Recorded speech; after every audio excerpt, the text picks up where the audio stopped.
Chris, we might have I know we just witnessed Dynamite 250, but Dynamite 250 might have included one of the top few greatest live televised matches in United States history. That was just a stellar, amazing state-of-the-art match. When you go, they were 2 seconds short of 60 minutes. It was basically a 60-minute match. No multiple falls. Angle and Brock, I think, did the gimmick where you add up the falls. There was no long rest hold in the middle, like with Brett and Sean, where it's there was some filler to it. This was just, I wrote my report at PWTorch.com. If anybody had any skepticism about how good MJF is because they find him so abrasive and question his judgment sometimes, the character, I'm sorry. He is, as he said to the camera, he said he's the best in the world. He is one of the best in the world. We already knew that about Ospreay. Really, we knew it about MJF. But to me, this just silences any doubts. MJF hung in there with a guy with, more of a track record than MJF, although his track record, MJF's is pretty good. So I want to get your thoughts on this instant classic, as they say. Yeah, definitely an instant classic. It's a good thing there weren't many matches on this show because I could talk for a long time about this one. It seemed pretty clear early on that they were going to go the distance. I expected a draw. Yeah. And I was actually fearing for MJF's life there to start with because he looked like he was sucking wind about 10, 15 minutes in. And he's not the cardio monster that Ospreay is. But if MJF proved anything tonight, it's that he can hang. He does belong in that upper echelon of the discussion. Yeah. And he hung with, you could say arguably the best in the world in Will Ospreay, but I'd really like to hear the argument against because me too, I have here in my notes that the best wrestler in the world isn't the guy who can do the most impressive, glittery, flippy things. It's the guy who can do the impressive things, but also bring his opponent along with him. And Ospreay's shown he can do that with anyone. And Ospreay, but tonight, MJF didn't need Ospreay to bring him along. MJF was right there with him, and it was a co-op game. It was gorgeous. But talk some more about it. Elaborate. I want to hear what you said. You could talk a long time about this. I'm very curious to hear your thoughts on this match. What stood out? Let's light the blue touch paper and let's go. There you go.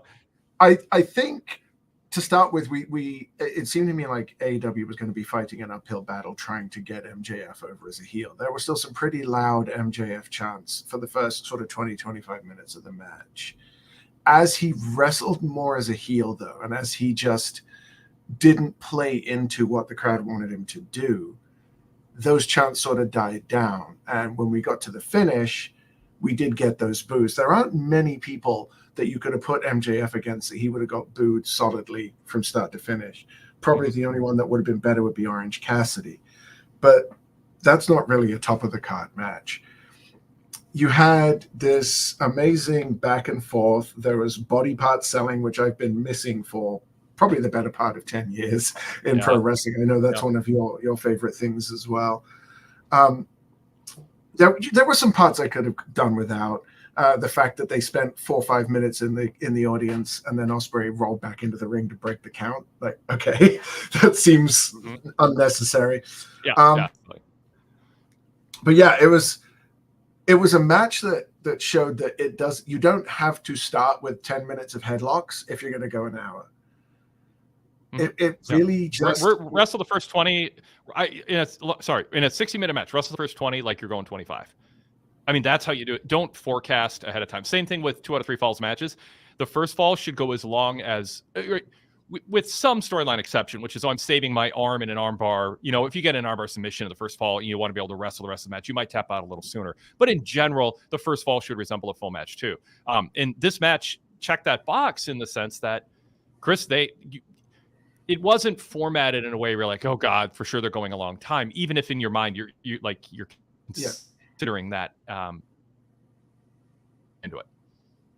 So I did get some. Yeah, go ahead. I interrupted you, so I want you to pick up where you left off. There were some clues. Taz and Excalibur kept talking about how far into the match they were. We didn't have Justin Roberts announcing the time, which is always a giveaway. But we did get the odd, we're 30 minutes in, we're 50 minutes in. We're so close to the end. And that sort of told me, okay, they're going a long way. But I didn't end up caring. And it wasn't one of those, old NXT style matches where we kick out of each other's finishes 20 times or we kick out of moves that would end the career of a normal human. They put together a match. They strayed into that. They strayed into that territory a little bit. There were a A lot of little hidden bit. blades and big moves, but yeah, I know what you're saying. They stopped short of it. The hidden blade was on the outside. They didn't hit he didn't hit the brain buster until I don't think he hit the brain buster. So the actual concrete finisher, there was no Stormbreaker either. They didn't go full on with it. Sure, there was the Styles Clash on the apron, but then he rolled to the floor. And I particularly enjoyed the spot where Ospreay went for the reverse Hurricane Runner off the top. MJF landed on his feet and then came back and tried the Hurricane Run off the top to Ospreay, and Ospreay landed on his feet. Yes. And I think that just perfectly encapsulated what the whole match was about, which was basically these two men are each other's equal, and this feud is going to be at the forefront of AEW for many, many years to come. Yep.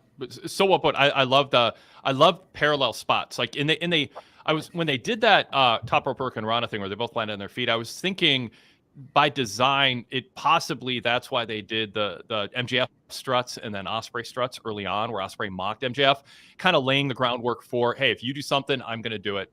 Might have been coincidence, but I liked a little parallel structure there in terms of you do something, I'm going to do it. You do something, I'm going to do it. They didn't overdo it, but it was a cool spot. There were some moves where I was a little nervous. Like I can do without a nervous setup of a Styles Clash on a ring apron. I want to be in the match telling me a story, but if I go to Cirque du Soleil, I don't want to see someone, I don't want to see a fake cable break and then have the person like be saved by another. Like, don't make me think something really, truly bad, unplanned is happening. That they didn't go that far, but like when I watch a match and it truly feels like it's genuinely dangerous, career-ending, possible dangerous.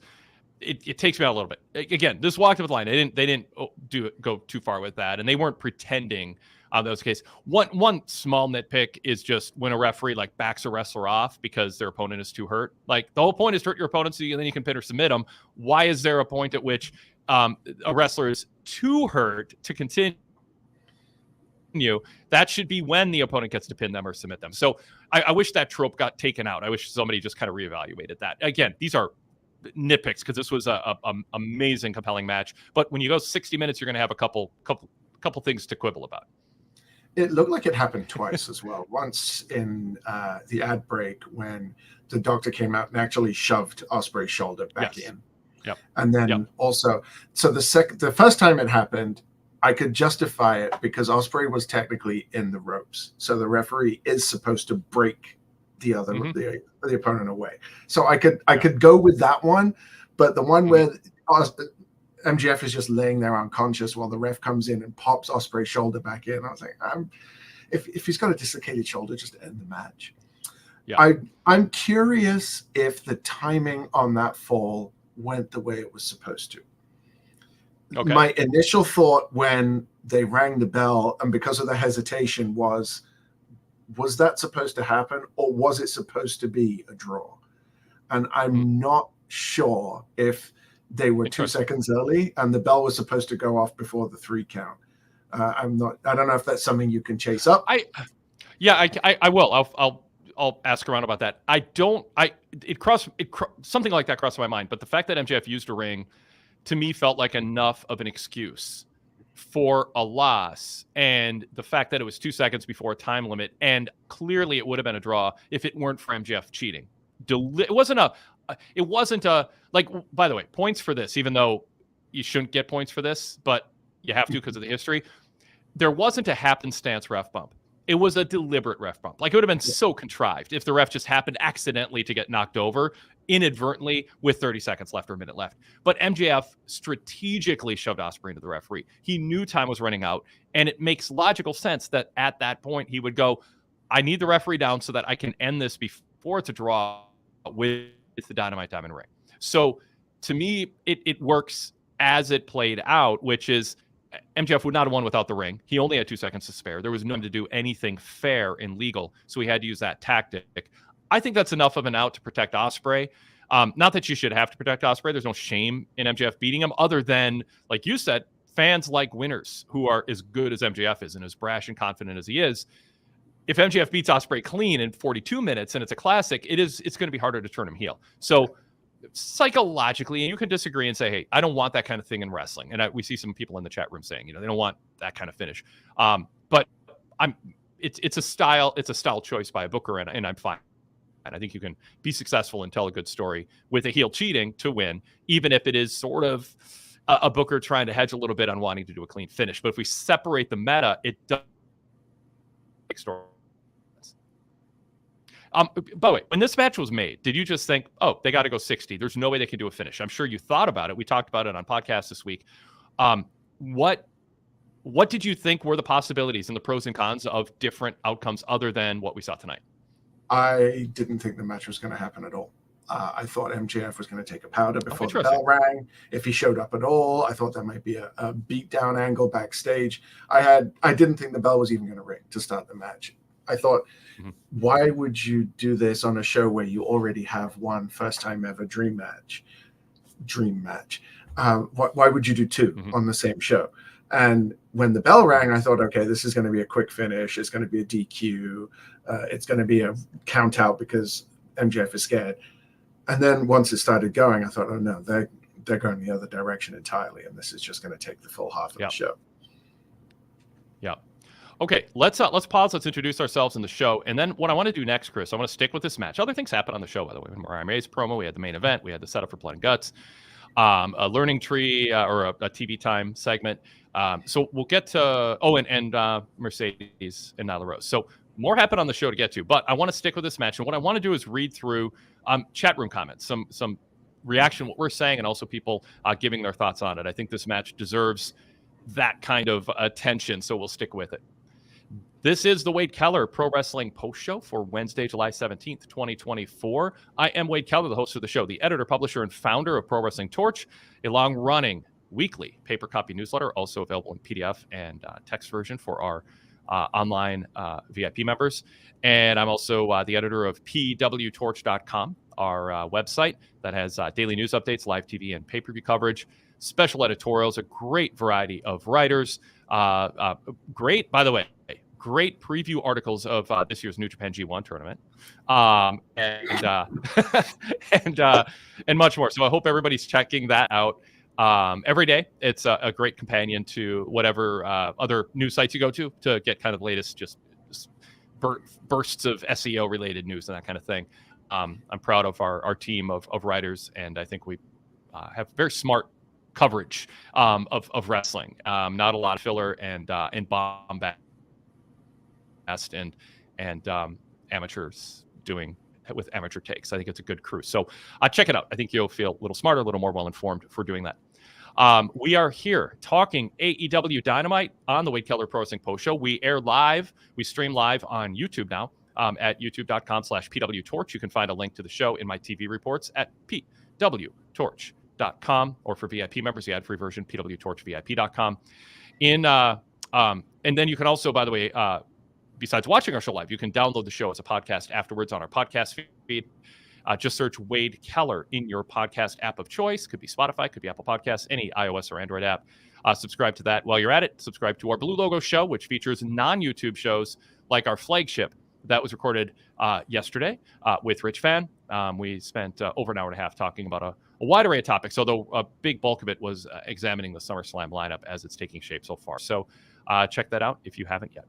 The other voice you hear, and if you're watching us on YouTube, the other face you see is Chris Lansdell. He is a PWTorch contributor. He is a PWTorch VIP podcaster and contributes articles. I mentioned the G1 preview articles, and I enjoyed Chris's reaction to that on camera as I complimented those, getting everybody set for that show with a good preview. I did a great job writing it where people who have followed New Japan closely for years are going to eat it up, but people who don't know even what G1 is are going to feel welcome into that world. Chris, you are also the co-host Kelly Wells of the 7-Star Podcast, the new PWTorch VIP show dedicated to Japan coverage and obviously primarily New Japan. Welcome to the co-host chair for the first time officially, Chris. Yeah, it's great to be here, and looking forward to hearing what people have to say about this show. The G1 primer, I've often thought that the G1 is a great gateway into New Japan, with Forbidden Door, and we're seeing There's going to be a few AEW talents New Japan talents, in AEW for the next couple of months while the G1's going on. So knowing about New Japan can actually be quite helpful with all of this movement back and forth. So I'm curious to see how many people actually pick up New Japan in the G1. And if you don't know anything about it, the primer's there. That'll tell you some of the history, and hopefully we'll get something out of it. You can go to the opinion and analysis section and scroll down, and you'll find it. There's 2 parts. You can click on part 2, and that'll take you to part 1 if you haven't read part 1 yet. But it's like the 8th article down in the opinion and analysis section. If you choose the menu options, good way to chase down articles if something comes up that you haven't had a chance to read when it was at the top of the main page.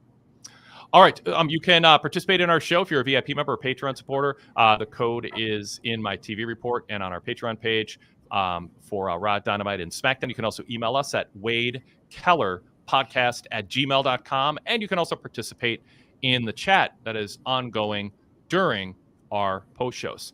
All right. Let's get to what I said. We'll go to the chat room and just read some comments, and we can react to them as we go. BJF was the first to comment. He just said, wow, MJF versus Ospreay was insane. Looking forward to what Wade has to say. Thank you, BJF.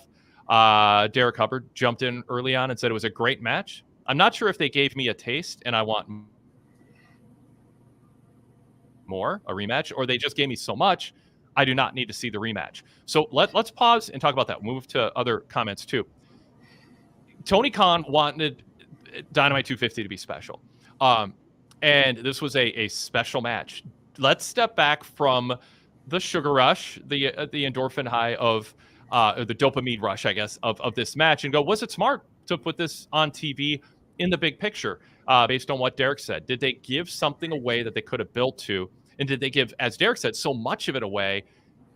Is that a match that really isn't? I mean, it's crazy to say because, of course, a lot of people loved it, would like to see it again.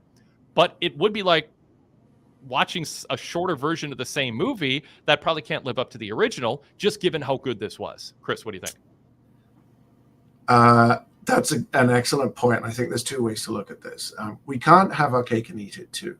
We've been saying for a while that Tony needs to stop being afraid of putting first-time matches on TV because he's got so many of them that he has some to burn. And This one is definitely one of those that we have not seen this match. This is new. That might be all that MJF has, but that's definitely not all that Ospreay has. There's more in this matchup. We can still see it. But when you look at it from the other perspective as well, I mean, Wade, you're from a similar generation as me. Flair and Steamboat never got old. Okada and Okada and Omega did start to get old, but not before they had a 90-plus minute match. And we can go through all of the classic rivalries where they had multiple matches, and all of the matches were just amazing. I'm sure you can also point at Orton Cena and Cena Edge and stuff where they got really old towards the end, but I think there's more meat on this bone to chew off. And I don't think that we can afford to put no first-time matches on Dynamite, especially at a time when, we've got the ratings war and the negotiations and all this talk, and something you got to put something on TV to make people want to tune in every week. And I'm quite happy to see this again. So, you say Ospreay has more, and there's more in this match. Should they have given away? I mean, you didn't think they were even going to do a match, which is sort of a window into, different ways, a different rationale for advertising a match and not delivering. There'd be a big backlash on that too. But do you think going nearly 60, even if there's a storyline finish, MJF cheated to win, Ospreay wants to get his win back? I mean, it's the obvious reason for a rematch is MJF cheated to win. Ospreay wants to prove he's better. So the end of the match did do that. But I'll just sort of re-ask it this way, based on your response. Yes, there's more, but did Tony Khan go for making Dynamite 250 special at the expense of giving away so much that it does take something away? And I think it's a great point. We don't want to be hypocrites and say, put first-time matches on TV. Like you said, he's got so many options, and he's paused on that. And it's good to make sure people like me who have been advocating for that are held in check and being critical when then he finally does it.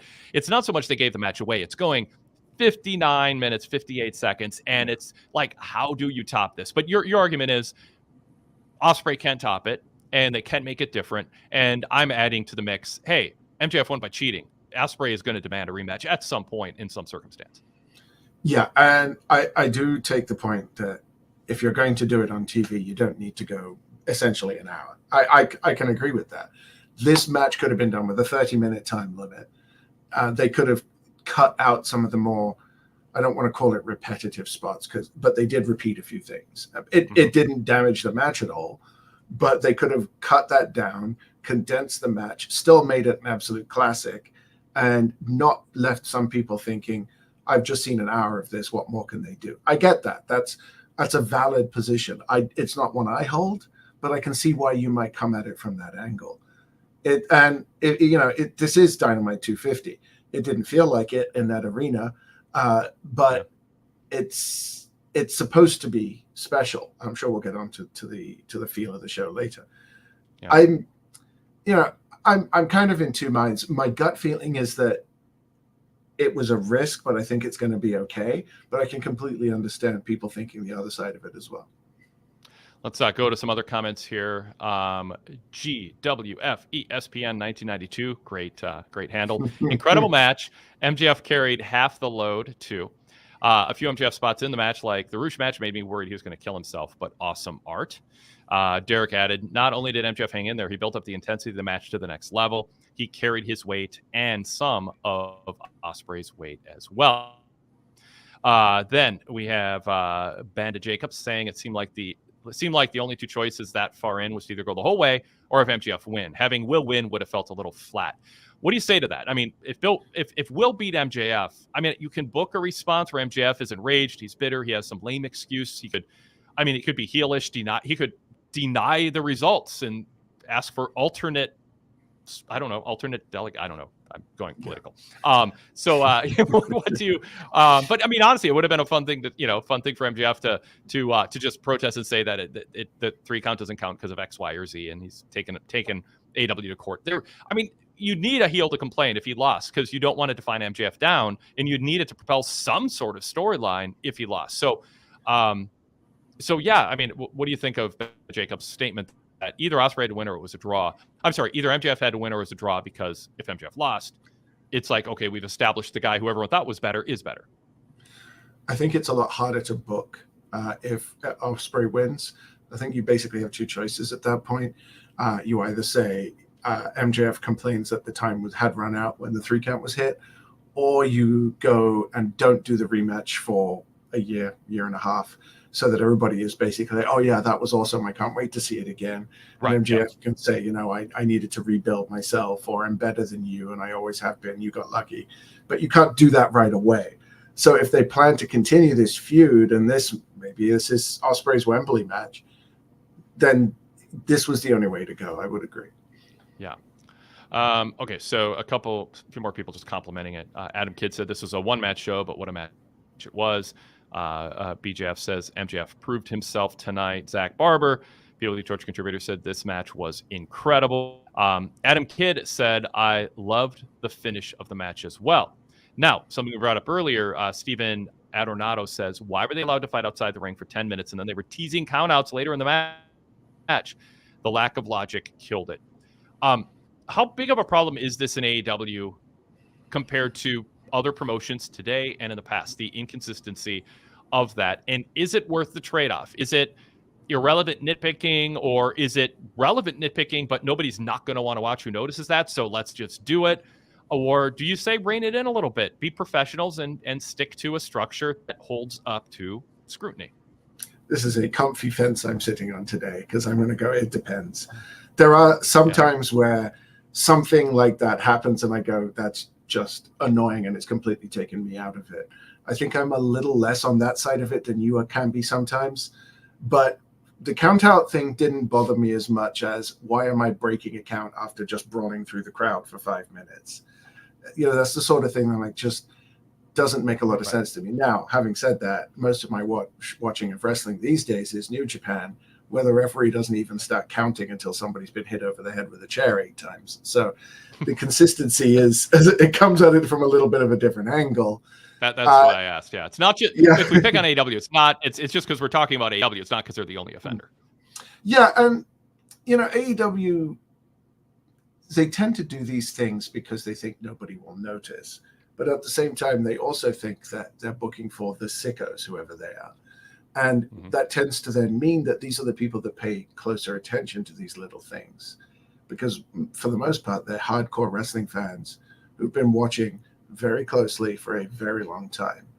I mean, I've been watching wrestling, 38, 39 years now. And the chances of surprising me are pretty slim at this point.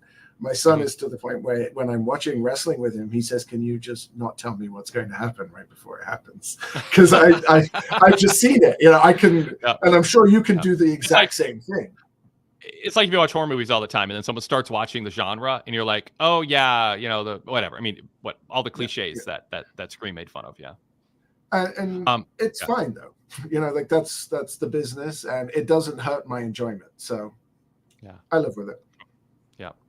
All right. Another comment here in the chat area. Derek just said the Tiger Driver hesitation story is not my favorite. It discredits the rest of his offense. It implies all of his other moves are not as effective as the move he refuses to do. I get the idea. Like if there was a legal move in football that, or let's just say checking somebody into the boards in hockey, totally legal move.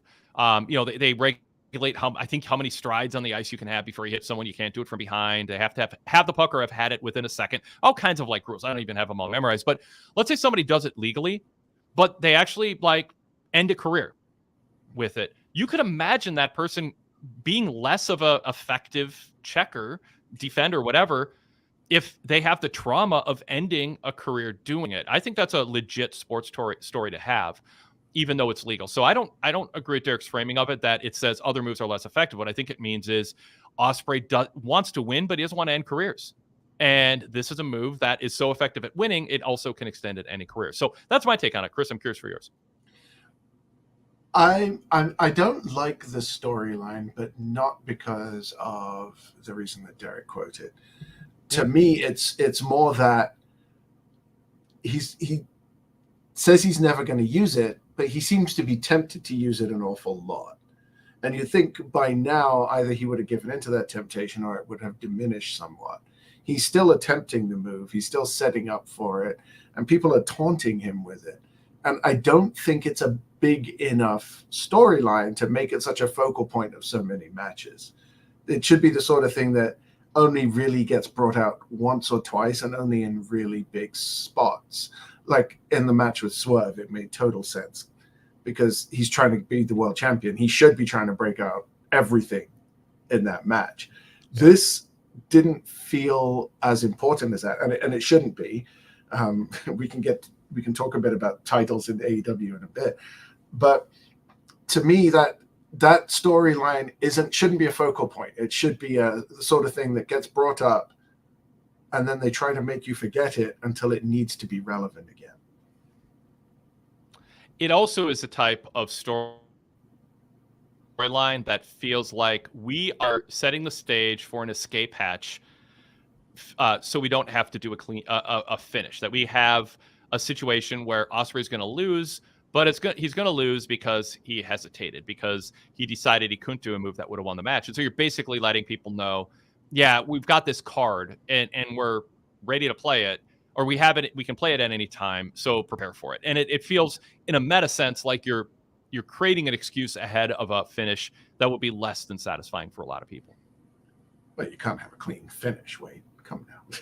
Not with 2 stars of this magnitude. Yes. And hopefully, I mean, do you think tonight's usage of that spot, how does that affect it as a story going forward now, if at all? I don't want to say wait and see, but I think if in the end the person he uses it against is MJF, that kind of justifies it in the end. So the end's justifying the means type of thing. Yeah. But in general, I don't like going back to this well so often. I think they could have done without it tonight. Yeah. All right. Let's see. Oh, this is a cool spot in the match. Steven Andronato says, my favorite spot was MJF using the big screen, the Tron, to avoid the hidden blade.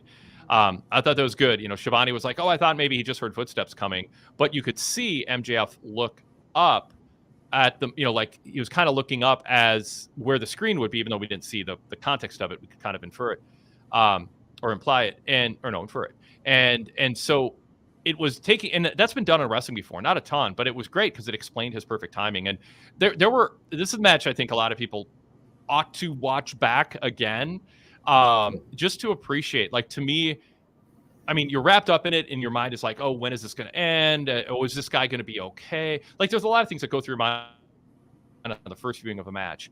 The second time, you can decide, okay, I know it's going to end, and I know nobody really gets hurt, and I know there's a few things I didn't like about it. Let me watch and appreciate some subtleties that I didn't pick up on the first time. And you're nodding because that works. That's what people love about New Japan, is there's such callbacks to moves and moments. And so I don't even know what triggered me saying that, but go ahead and respond, Chris. There's a spot with the Tron. The spot with the Tron, that you can appreciate the beauty of avoiding a killer move in a novel way. And I think there were more than a handful of moments like that in this match, where there were things happening that I'm sure MJF and Ospreay would want people like us to notice and draw attention to because they're proud of it, and it added to the match. I really like the fact that MJF finds ways to show that he is intelligent without needing to do some convoluted scheme to trick a face into something.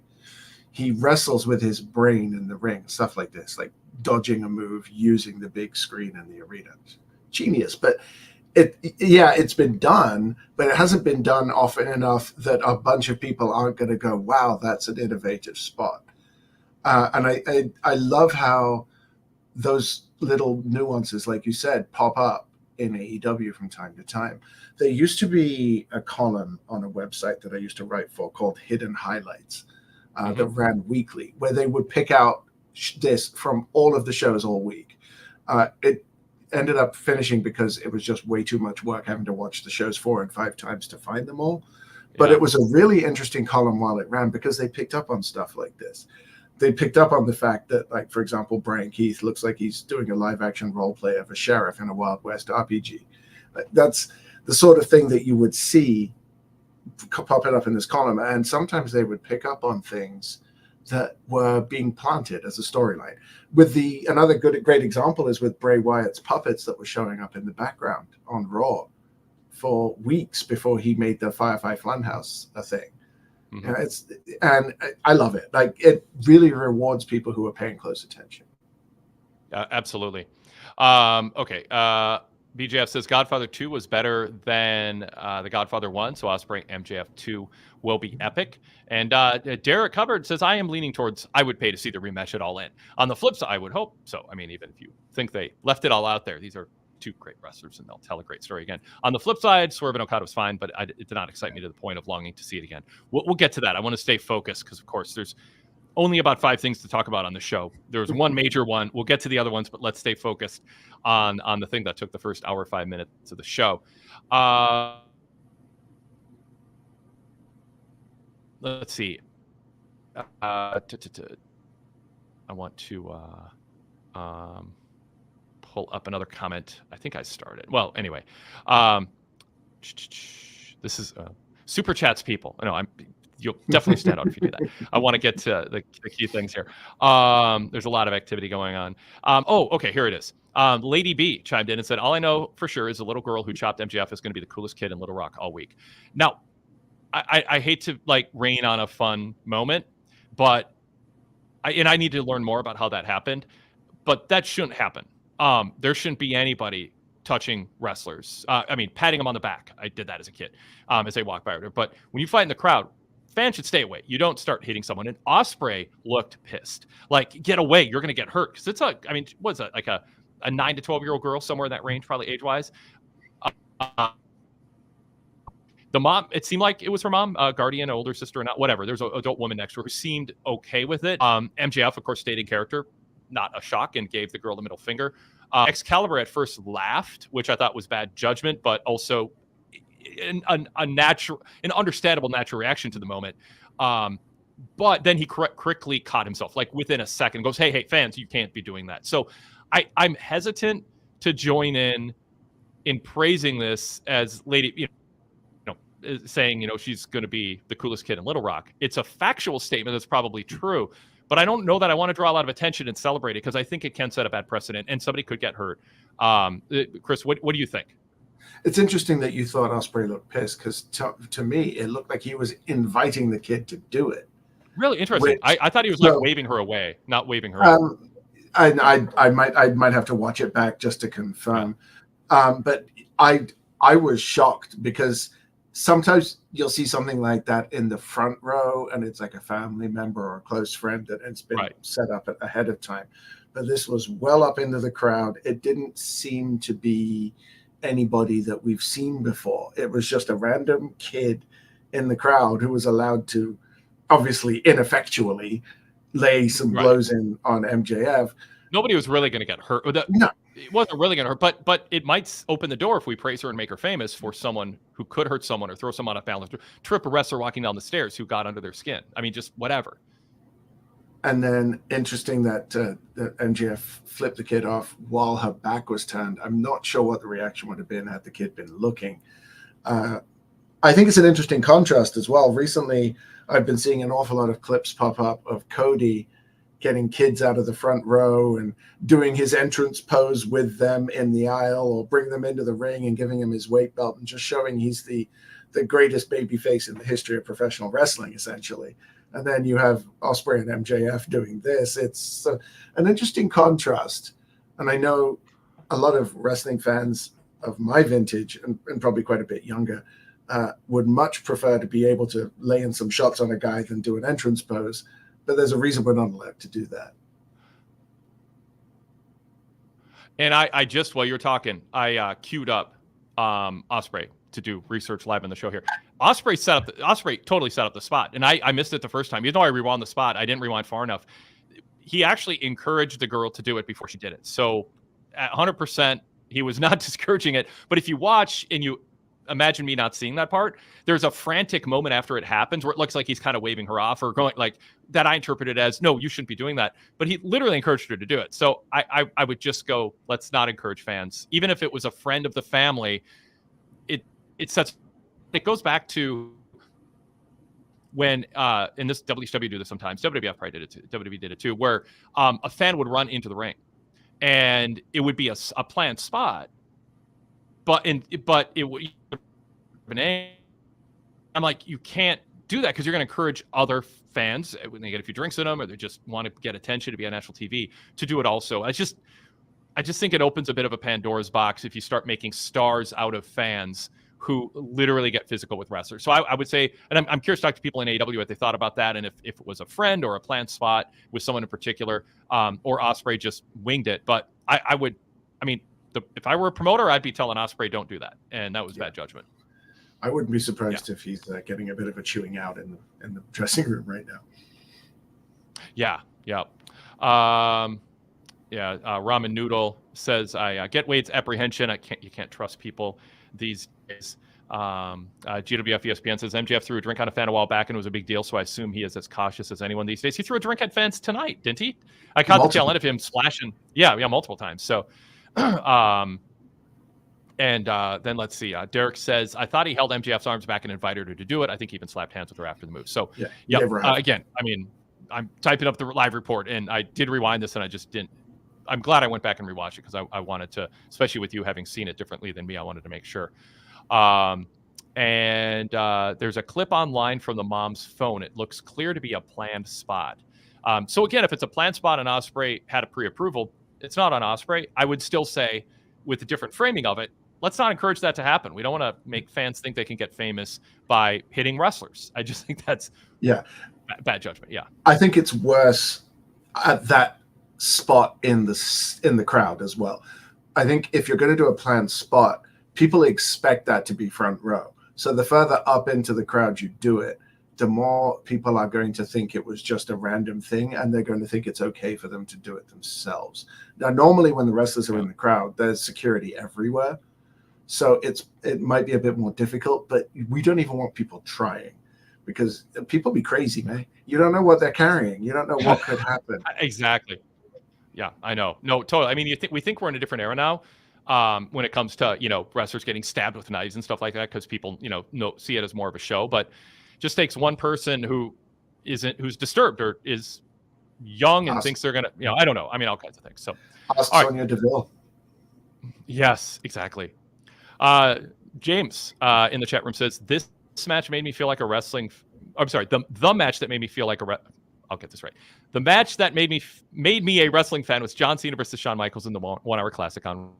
I feel like MJF versus Ospreay was a type of match that created new young wrestling fans. Yeah, I mean, everybody has sort of an entry point to becoming either a fan or a fan for life. Sometimes you watch something, you're a fan, and then there's an episode of a show or a movie or a director, whatever. There's a moment in a genre where you're like, okay, this is for me forever.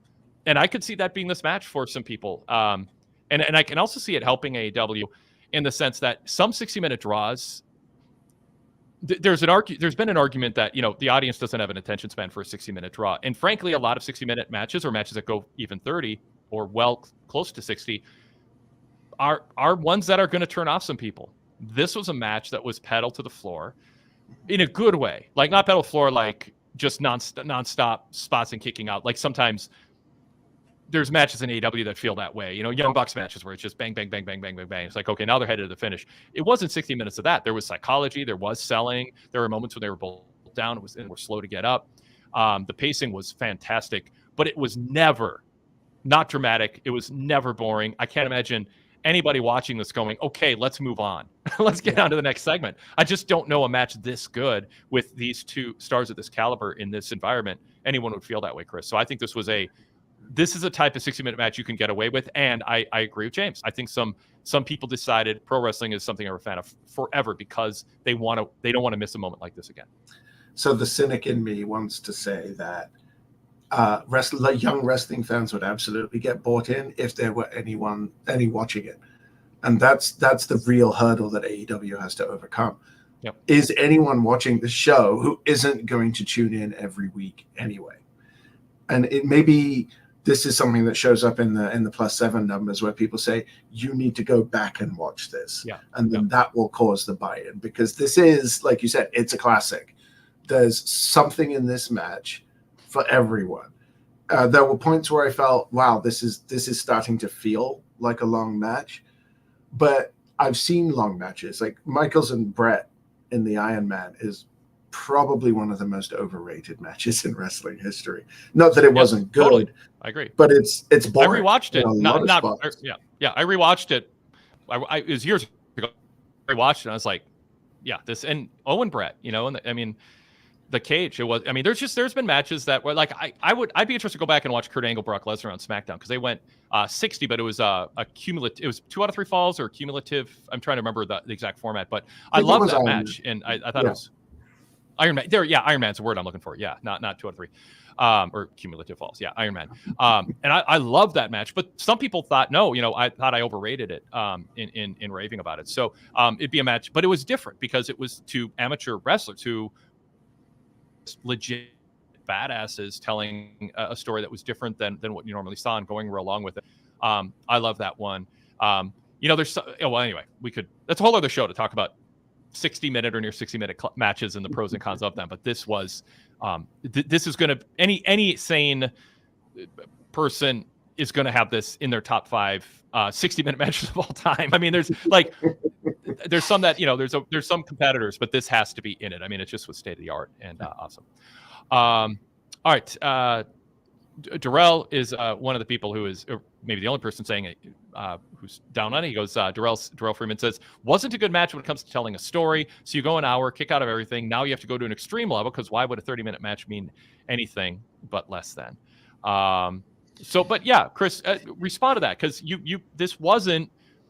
I've seen shorter WrestleMania matches where it's okay. We're going to kick out of finishers that normally end matches over and over and over again, and it used to be a novelty for WrestleMania, and then it got such a great reaction that wrestlers just started doing it a lot.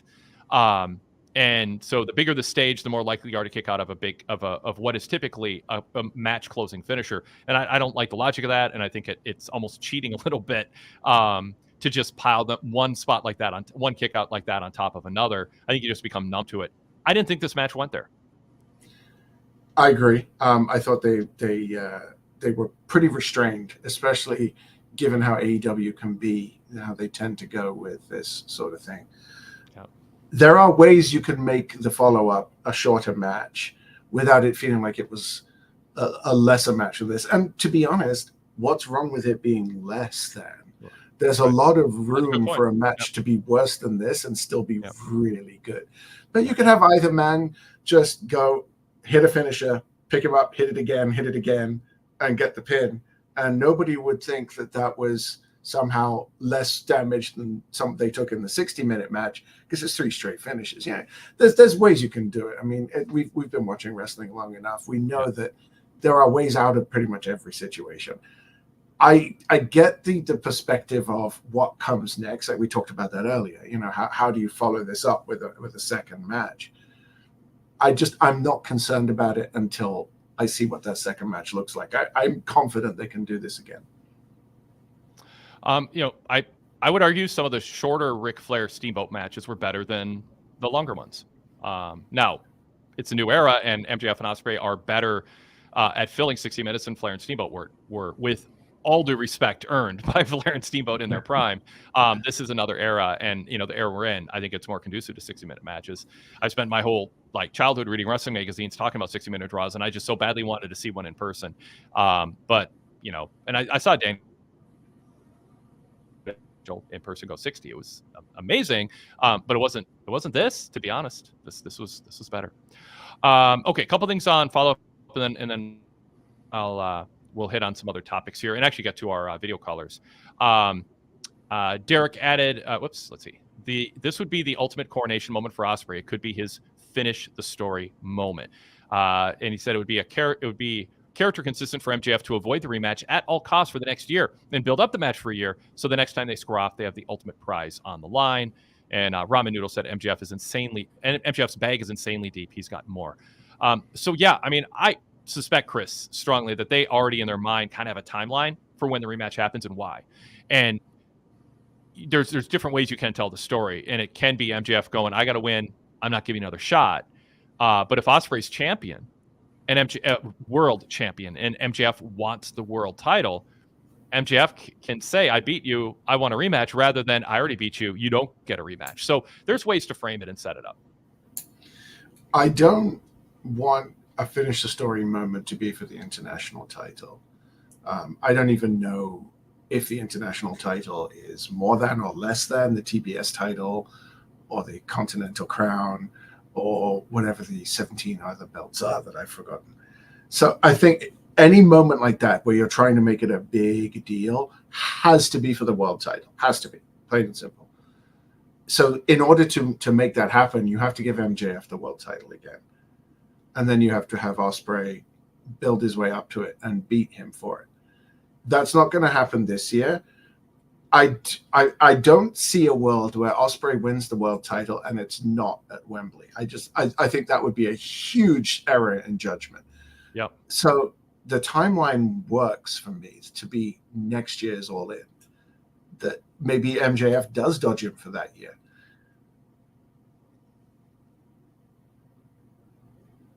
Yeah. GWF ESPN says, I would give it somewhere between 4 3/4 stars and 7 stars. Perfect. Well, you know, if it had been in the Tokyo Dome. Yes, exactly. All right. I'm just looking at other comments. I'm trying to listen and to you, Chris, but also plan out some of this stuff. The heel Mark, who's coming up as a video caller here, said the match was just purely epic. So let's actually use that to transition into video callers. Heel Mark, we are going to go to you, and you've heard our discussion about this. Our discussion lasted almost as long as the match itself so far. We're about 10 minutes short of that. So let's bring the heel Mark in. Mark, welcome. Thanks for calling. How's it going? Interesting show. Comment on it. It's going great. I first off want Go to ahead, Mark. say, you know, I am a new digital creator to the wrestling community, and Kevin is a huge fan of yours, Kevin from Colorado, and he keeps pushing you on me, Wade, and I've been listening to a lot of your stuff, and dude, you're a legend in this community of wrestling, and I just want to say I hope I can just take a piece of your stuff when I try to branch off in what I do. Well, good luck and stay in touch. And I very much appreciate your kind words. But let's talk about so thank you. Deserve it. Yeah, let's talk about. But with the opening match was just epic. I'm a huge fan of MJF and Will Ospreay. Will Ospreay all the way back from New Japan. You know, I got into New Japan because of AJ, because I watched AJ and TNA, and then so that's how I heard of New Japan. So, you know, these other wrestlers, when they leave organizations and they go to other organizations or companies, you know, that's good for wrestling fans, because that's how we hear of other companies. I mean, that's how I heard of New Japan. I mean, that's how I heard of AEW, right? So, I mean, that's good for the fans. But as far as, you know, the opening match, I digress. Sorry. But the opening match was just, I was just on the edge of my seat the whole match. And I thought it was going to be one of those matches where it just goes to the 60-minute time limit, because that's what it really looked like was going to happen. But how it ended, I was just like, that seems good. I'm ready for Ospreay MJF 2. That's what I want. And MJF Ospreay 2. I'm ready for that. But sorry, go ahead. I was going to say, the clever part about the finish too, because I was worried about a contrived finish. You know, that often can happen when a bell's about to ring. But they gave the 1-minute warning, and MJF has this internal clock going, okay, now I need to cheat to win. I can't let this go to a draw. So, you know, the finish was more clever than some finishes in these contexts. Go ahead, Mark. But to just branch off with what you're saying, I mean, we just had that recently with WWE with, you know, the Drew McIntyre cash in with Damian Priest. You know, the ref was bringing his hand down, and the guy was supposed to, you know, whoever was supposed to cue Drew McIntyre's music, and the ref was supposed to go, what? Mm-hmm. And he's going, what? And no music. And all of us fans are like, what's going on? You know, but all of us, you know, the real guys, like, you know, the three of us here are just like, somebody missed a cue. Yeah. Yes. But there's a botch right there that we could just, somebody missed a cue. But yeah, like everything about that match was just perfect, you know. But I only have one problem with AEW. And with AEW, I love AEW because there's like such good wrestling there. And a lot of my friends talk about this in our wrestling groups. The one problem I have with AEW is it just seems like it's just match after match after match after match. And why are they fighting? Do we know what this? It seems like it's going back to like when it was the territories in the 50s and the 60s, where it's like, here's a match for you. Here's a match for you. Hey, here's a great match for you. But why are they? But every now and then you get a storyline with, you know, the Tony Storm, you know, there's a storyline there, but like not very often do we get a good storyline in AEW. And that's kind of what upsets me about it. That's just my opinion. Nodding. I mean, yeah, of course.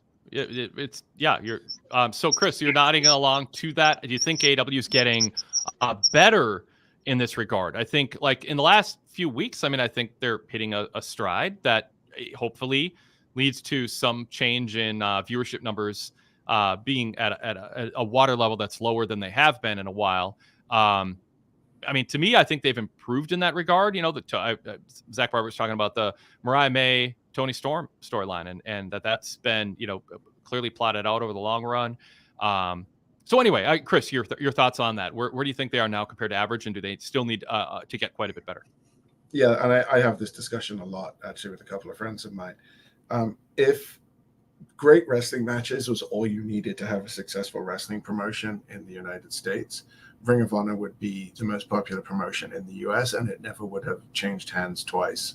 And it would be above WWE right now. Just Ring of Honor in the late 90s, early 2000s was ridiculous. It was insane. Like you had Seth Black, you had Bryan Danielson, you had Nigel McGuinness. That's enough right there for Austin Aries at the peak of his powers, Roderick Strong, all of that. Like if you look at that roster, it reads like a who's who. But they never understood that wrestling fans don't care so much about the quality of the match. They care about why these people are wrestling. Like they want it to be part. They want it to be part of a continuum that will stand up to history as more than just a dopamine rush of great action. You want it to fit into something that feels like people will be talking about it because it's part of the continuum and a journey that wrestlers are on. And Mark is nodding along on video for those who are not watching but listening. I think there's room for both. So I got my start in reviewing wrestling as a TNA reviewer back on another site. And one of my favorite but least favorite things to do was recap things like the Young Bucks against the Motor City Machine Guns. Because Wade, you've read my recap style, and you know I like to go move for move. At points, my keyboard was just smoking, trying to keep up with 21-year-old Nick and Matt against 23-year-old Shelley and Sabin. That can work on the lower card, but once you start to get up in the card, like the early matches don't need storylines because they are to hype the crowd up. But then once you get into the later matches and it's the more important characters, we need to know why they dislike each other so intensely that their only solution is to fight it out in a ring. And that's what's missing. What infuriates me is Tony Khan has shown he can write compelling stories. You look at Swerve and Hangman, you look at Tony and Mariah. Those were excellent. Even what they did with Omega and Don Callis and that breakup, it went on a little bit too long. But when he tries to write a story, it's a really good story. But he's only one person, and he doesn't have enough focus to be able to do it for enough people to carry throughout the number of storylines that he needs to write. Yeah. Mark, I muted you because some background noise. I'll throw you back in here. Go ahead, Mark. Yep. Oh, I'm sorry. I got my TV. I didn't know that it was carrying over. I apologize. But I was gonna say, you got to look at the learning tree. The learning tree. Cringe Jericho. I heard that nickname from somewhere, and I don't know. I'm just sticking with it. Cringe Jericho. Chris Jericho is like one of the greatest things in wrestling. He's like, and I gotta say, when Chris Jericho came to Monday Night Raw, when he first came to Raw, I was just like, why are we making such a big deal out of this? He was just such a nobody when he was over in WCW. Like, I was that guy. I was that guy that like didn't understand why they were making such a big deal out of it. And then once I saw what Jericho could do, I was like, oh my God. I blew up. I was on the Jericho bandwagon. I still am now. I am a freshman at Learning Tree University. Seriously, I love Chris Jericho.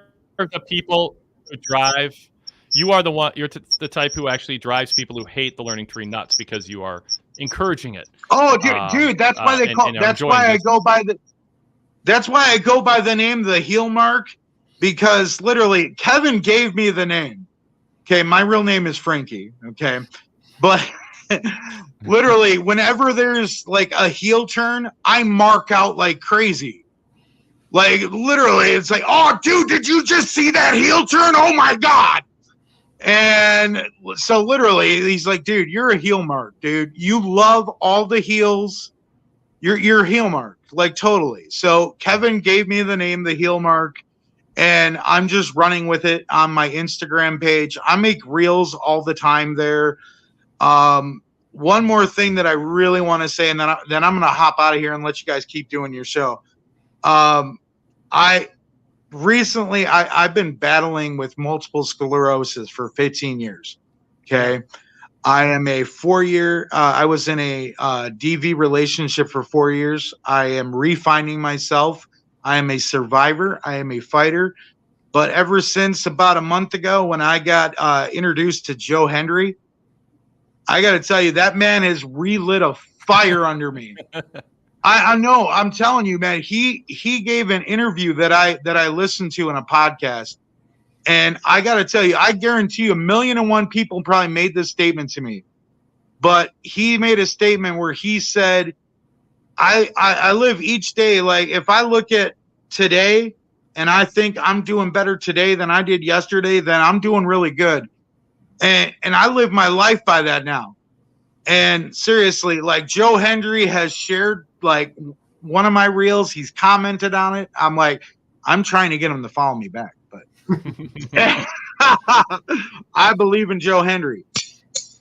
But so you guys keep up all your work. Thank you so much for letting me come on and partake with you guys. Wade, I love your show, man. I love your show. Thank you so much, guys. I appreciate it. Thanks, Mark. Thanks, Heel Mark. Appreciate it too. Good to meet you. All right, we will move to Rude Dog next, who has been waiting patiently with us. Rude Dog, welcome. Hey. Mickey Mouse this week. Well, this is actually Darby Allin's clothing line called Hoodlum. So that says Hoodlum right here. I hope I didn't get him in trouble with Disney. Well, it's pretty underground line, so I don't think. Well, I hope I didn't get him in trouble with Disney. No, I think it's cool. Yeah. No, it's very cool. Anywho, so the audience looked a little light today. I guess it was around 3,000 people. But when you stack up a show like that and that's the crowd you get, what do you do next to get more butts and seats? Yeah, Chris, you talked earlier about wanting to bring up the energy in the building. This was the match we talked about in the show in Dynamite 250. I don't know about scheduling, why they did it in Little Rock, what gave them, why they chose that city on this date. It could not have been because they thought they would have a packed house going crazy. If they did, they miscalculated terribly. I sure wish that this show, Dynamite 250, they're going to make a big deal out of it. Put it in a cool setting. Get it in Arthur Ashe Stadium. Go back to DC if you think you can draw a crowd like you did on episode 1. They did the best they could with the camera angle at the beginning. They knew exactly where to aim the camera and kind of float the crane over, or the drone, whatever it was, to make it look like they had a big crowd. But did the size of the crowd, only 3,000 people there, roughly. Did that take away from the show for you, Chris? It did. Actually, my very first note was, my goodness, this is a tiny arena. And actually, it isn't. It holds 18,000, but it was only set up for a shade over 4. So they did not have any confidence in their ability to fill this building. I wouldn't be surprised if they sold the 4, but I'm trying to picture a scenario where WWE does an anniversary Raw or SmackDown or even NXT and puts it in a 4,000 seat venue or an 18,000 seat venue that's set up for 4,000. They just wouldn't do it. Yeah. Even with this stacked lineup, the fact that you had, 3,500 fans rattling around in an arena that size, it's a really bad look. And AEW, they've got to be concerned. At some point, they have to realize ratings are tanking, attendance is tanking. Something has to change. And it has to change drastically to the point that they are going to get people to come and watch. You said the product is improving, and it is. But is it improving enough to make people go and watch it, either in person or on TV? Not right now.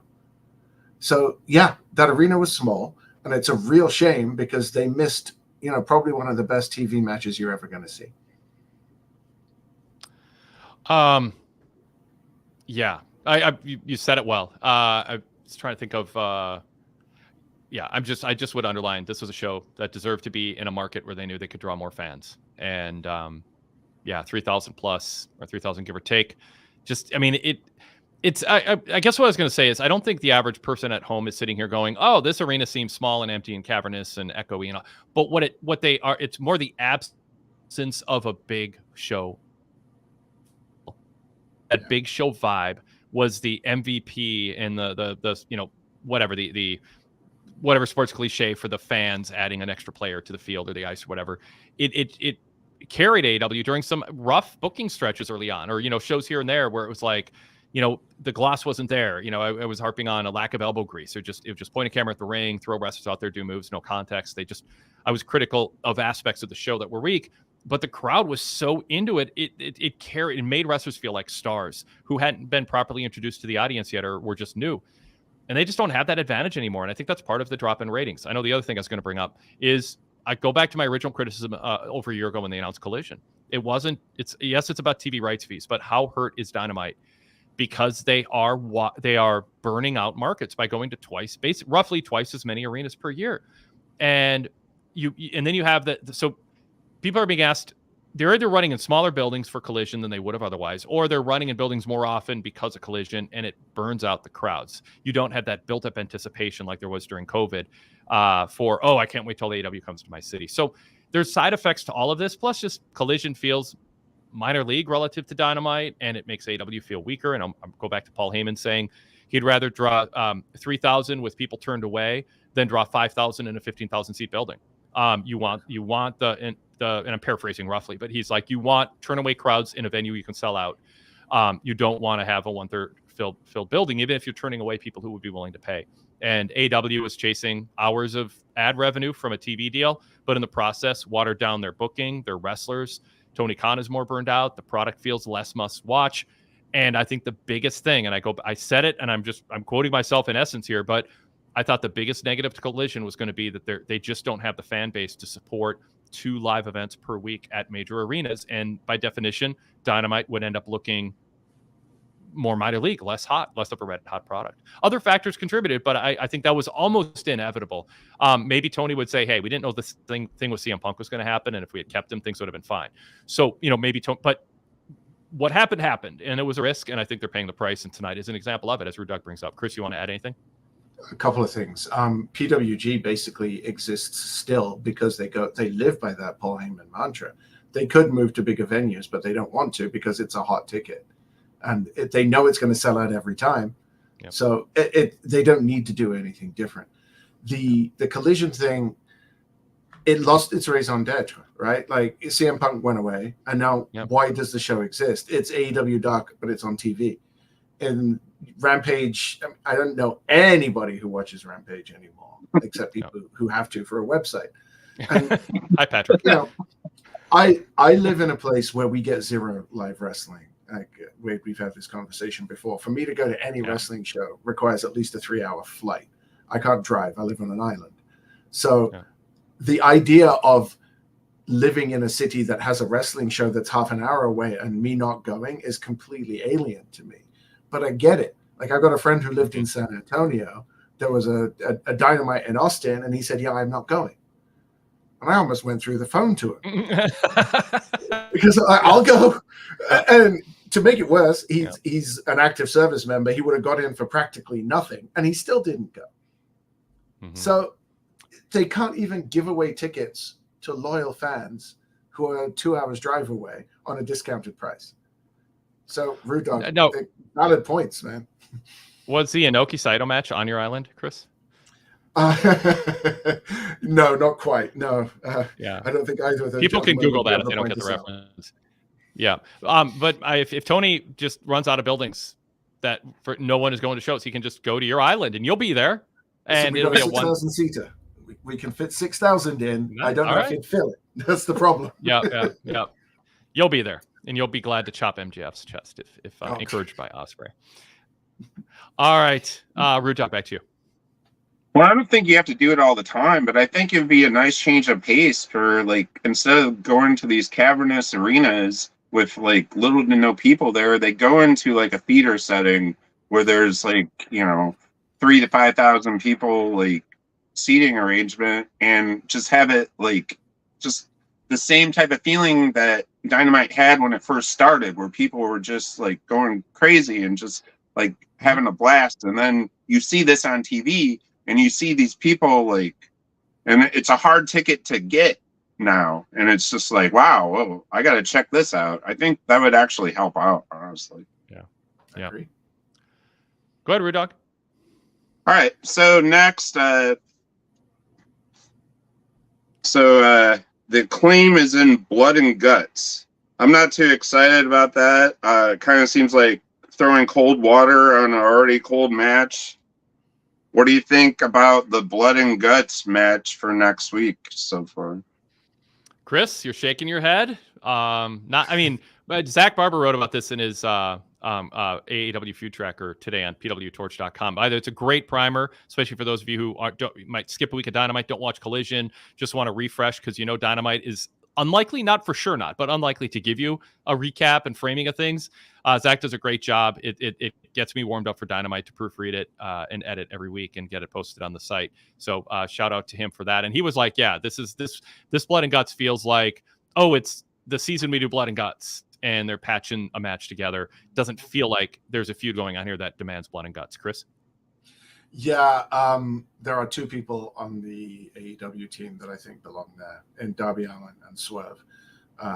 Yes, the Acclaimed are feuding with the Young Bucks, but they don't seem like the kind of team that suits this match. And I have to wonder if it's because of the injury to whichever guy from FTR is injured. I forget. Yeah, Cash. Or yeah. Dak. And Mark Briscoe. Cash. No Dak. I don't. No. I'm joking now. Now I know how Todd feels. Mark Briscoe just is a complete head shake to me. I mean, he's the Ring of Honor champion. That and $1.50 will get you a cup of coffee. I don't know what his beef is with the Elite. I don't know why he's in the match. It's hilarious to me that the Ring of Honor champion is on Team AEW. I thought they could have found 10 people better for that spot. It just, I have no desire. I'm not a fan of hardcore wrestling in general, but yeah, it's and it's a match that needs some space to breathe. Like this week's Dynamite obviously we're praising aspects of it, deservedly so, the main match, but yes, they closed the show with a brawl and they had developments of rounding out the teams for Blood and Guts, but you shouldn't be rounding out the team for Blood and Guts and then doing a cram homework at right before bed type push for a match of this stature. I think they have hurt the Blood and Guts brand by doing it on 1 week's notice. They can skip a year, or I know they want to have a hot streak of ratings right now or whatever the rationale is for it.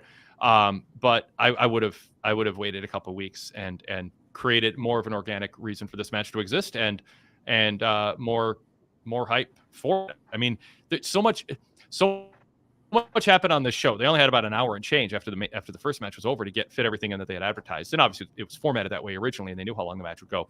But they didn't even explain what Blood and Guts is. And they might go, well, anybody watching knows. Well, you're making sure that's true, but not telling people what it is. I mean, it's just, think about WWE with the Royal Rumble. They explain it every year. I mean, every match they explain, they talk about, and we had, throwaway lines from Excalibur Shivani saying it's the most dangerous match in wrestling, but it's like, get us excited about it by talking about the history of the match. Who cares if you're showing wrestlers throwing around anymore? And all of that. It's a concept match that has now been cheapened based on rushing it out next week with a brawl at the end of a show and frankly putting the Acclaimed in there, who are not a hot act right now because of Billy Gunn.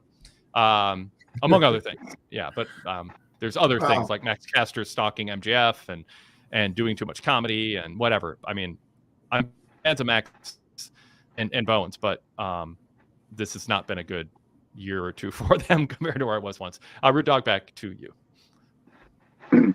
Well, speaking of another not so hot act that's in that match, Okada, even though he was in the main event tonight, but before the main event, he was getting smitten with Mercedes Moné, which was just super cringe.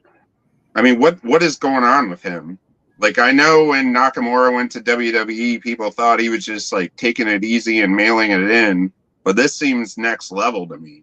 Is it just the Bucks telling him like, "Hey, we'll teach you how to do as little as possible and getting paid," or what?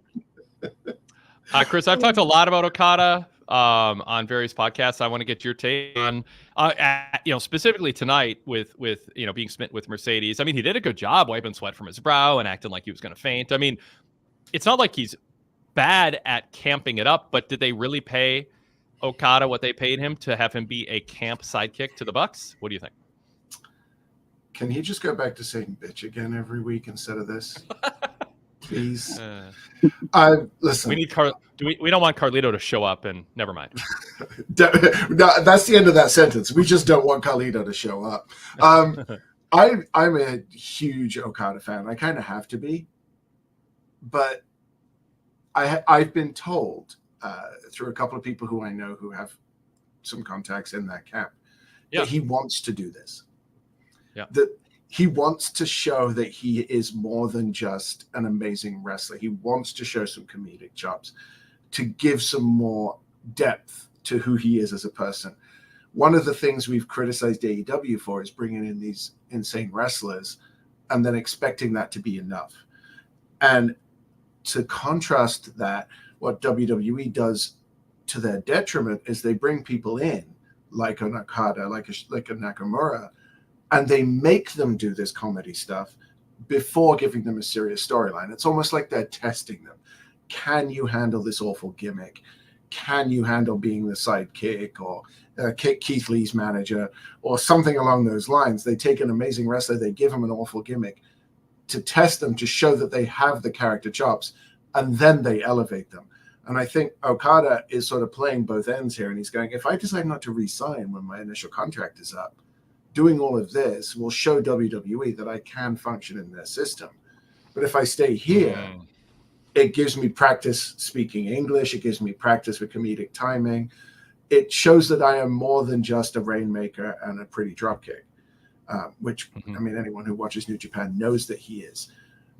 But he needs that depth. I'm not a fan of the way they're doing it, but like I said, from what I understand, this is he's asked for this. He's asked to play this role for a little while to get him used to the US audiences, and then he's going to move up.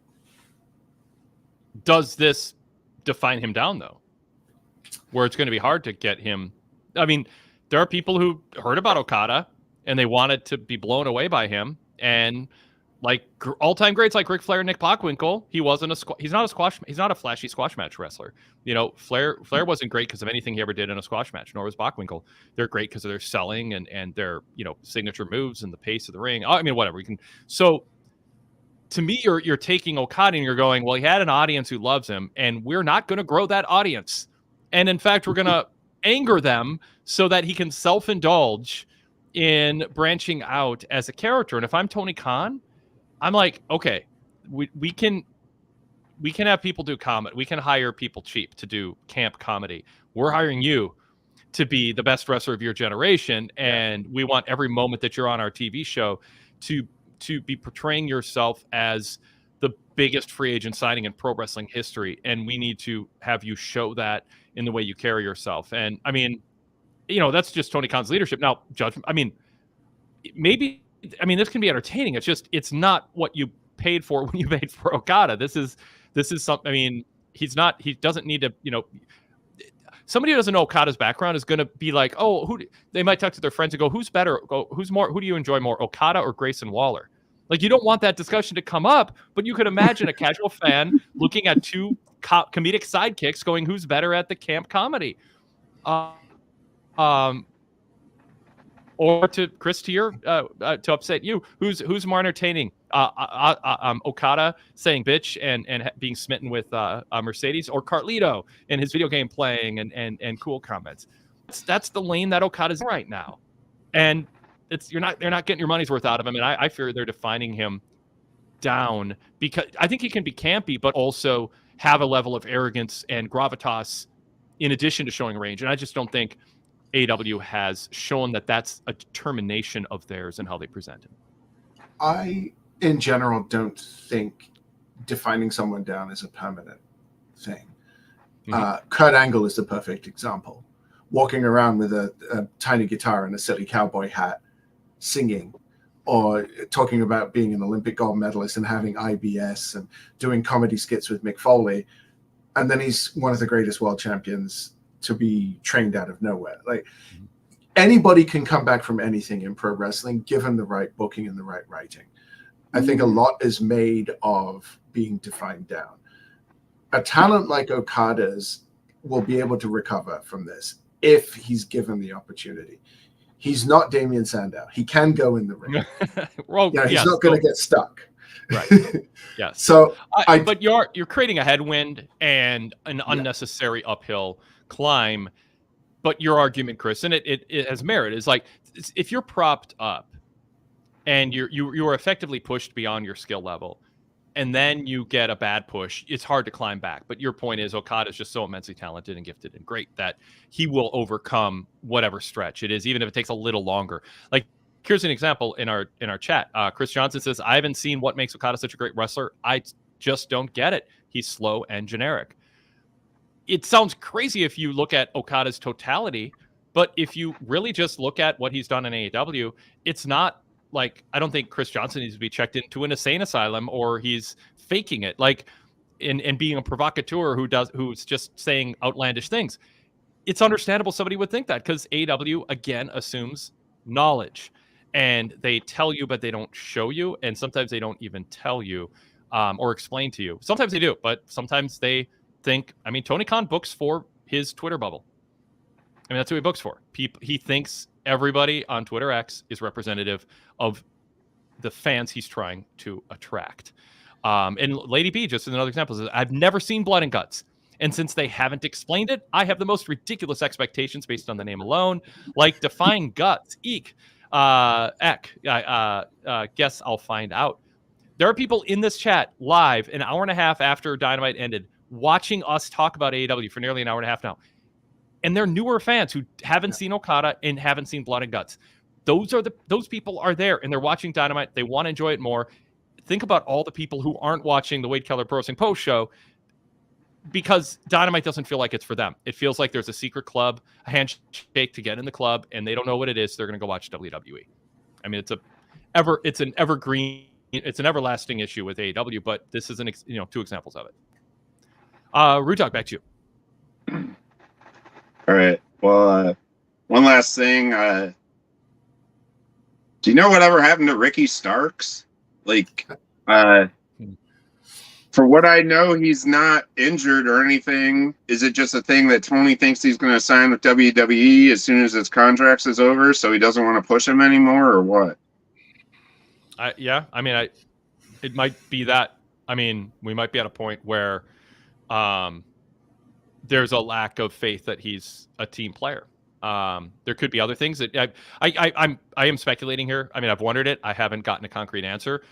It also could be that he's concerned about Stark. I mean, there's been a couple matches where Starks looked out of it in the middle of a match, and so it could be a medical thing, and it's just they're just not talking about it because they keep medical issues private. So I think both are reasonable theories, and there's probably a third or fourth reasonable one too.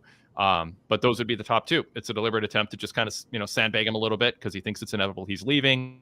He got what he wanted out of him, but it also could be a concern for his neck and his health with the stinger and the issues he had in one or two of his most recent matches. Okay. Yeah, but I'll try to get an answer for you. Yeah, I'll try to get an answer. I'd love to hear it because, like, he has mentioned on his Twitter feed or whatever, like I'm perfectly fine and ready to go and waiting type of deal. So, breaking news because GWF ESPN says he's training with Wardlow and Miro in parts unknown. And Keith Lee and Danhausen. You could make a heck of a roster from people who have just disappeared off AEW TV, honestly. Yeah. Yes, you could. Sammy Guevara. Yeah. Well, yeah. And then Wade, Rudog, thanks. You always ask me about my shirt. Can I ask Chris about his shirt? Yeah. I have some friends who are very let's just say not fond of the word moist. So I'm nothing if not a comedian. Yeah, it's just a word to me, but hey, it literally says moist because several people hate the word. And I was at a comedy show. My wife was on stage doing a set, and I went to support her, and I knew a couple of the people who hated the word would be there, so why not? Awesome. I love it. I love it. Thanks, Hendrik. Thanks, Rudog. Talk to you next time.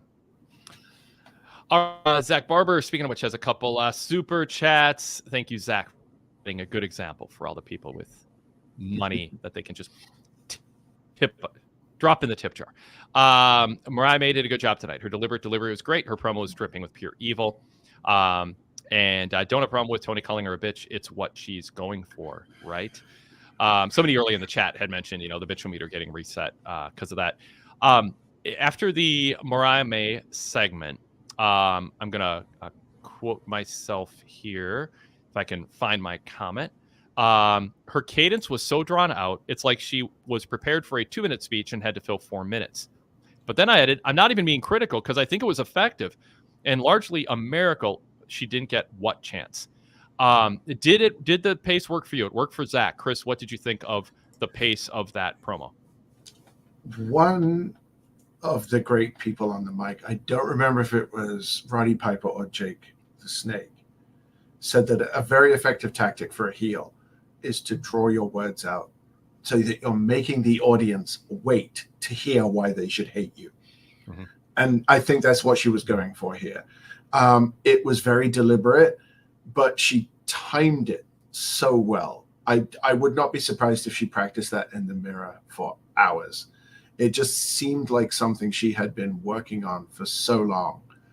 And this angle, we all knew the turn was coming one way or another.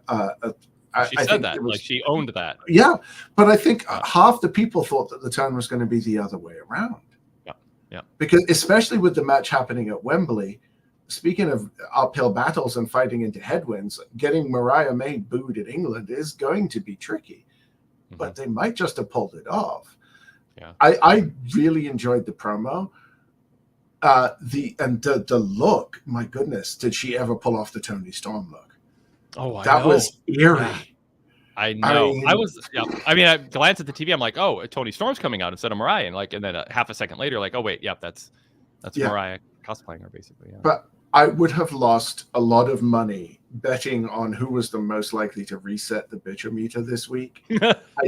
I don't think anyone had Tony Schiavone, and we got so far into the show. I was literally sitting there going, I'm going to get to tell Wade that we don't have to reset it. And then there it was. Yep. All right. Very good. Was that a? I'm trying. Was that a? Oh, that was a super chat from Zach. I was blanking out. So Chris Johnson said, "I'm such an idiot. I still thought it was Tony 30 seconds into her talking." Ramen Noodle, by the way, going back to my comment about the secret handshake and people feeling alienated, said, "If I really wanted to get into a secret club, I'd just Google the damn handshake." So, by the way, people do that. Yeah. No question, Ramen. People Google and find out. But a lot of people, like, happens to be, I Netflix recommends a series or someone recommends a series to me. I watch it on Hulu, wherever. I turn it on and I'm getting half of it. If I really am intrigued, I'll do some research and catch up. Oh, that's what that means, or that's what this is. But a lot of times I'll be like, I'm flipping to the next show. So the question is, do you want to only attract people who are willing to do homework in order to understand and get immersed in it? Or do you want to attract everybody? Who's going to not watch Dynamite because they are upset that Tony Khan is saying things that they already know too often?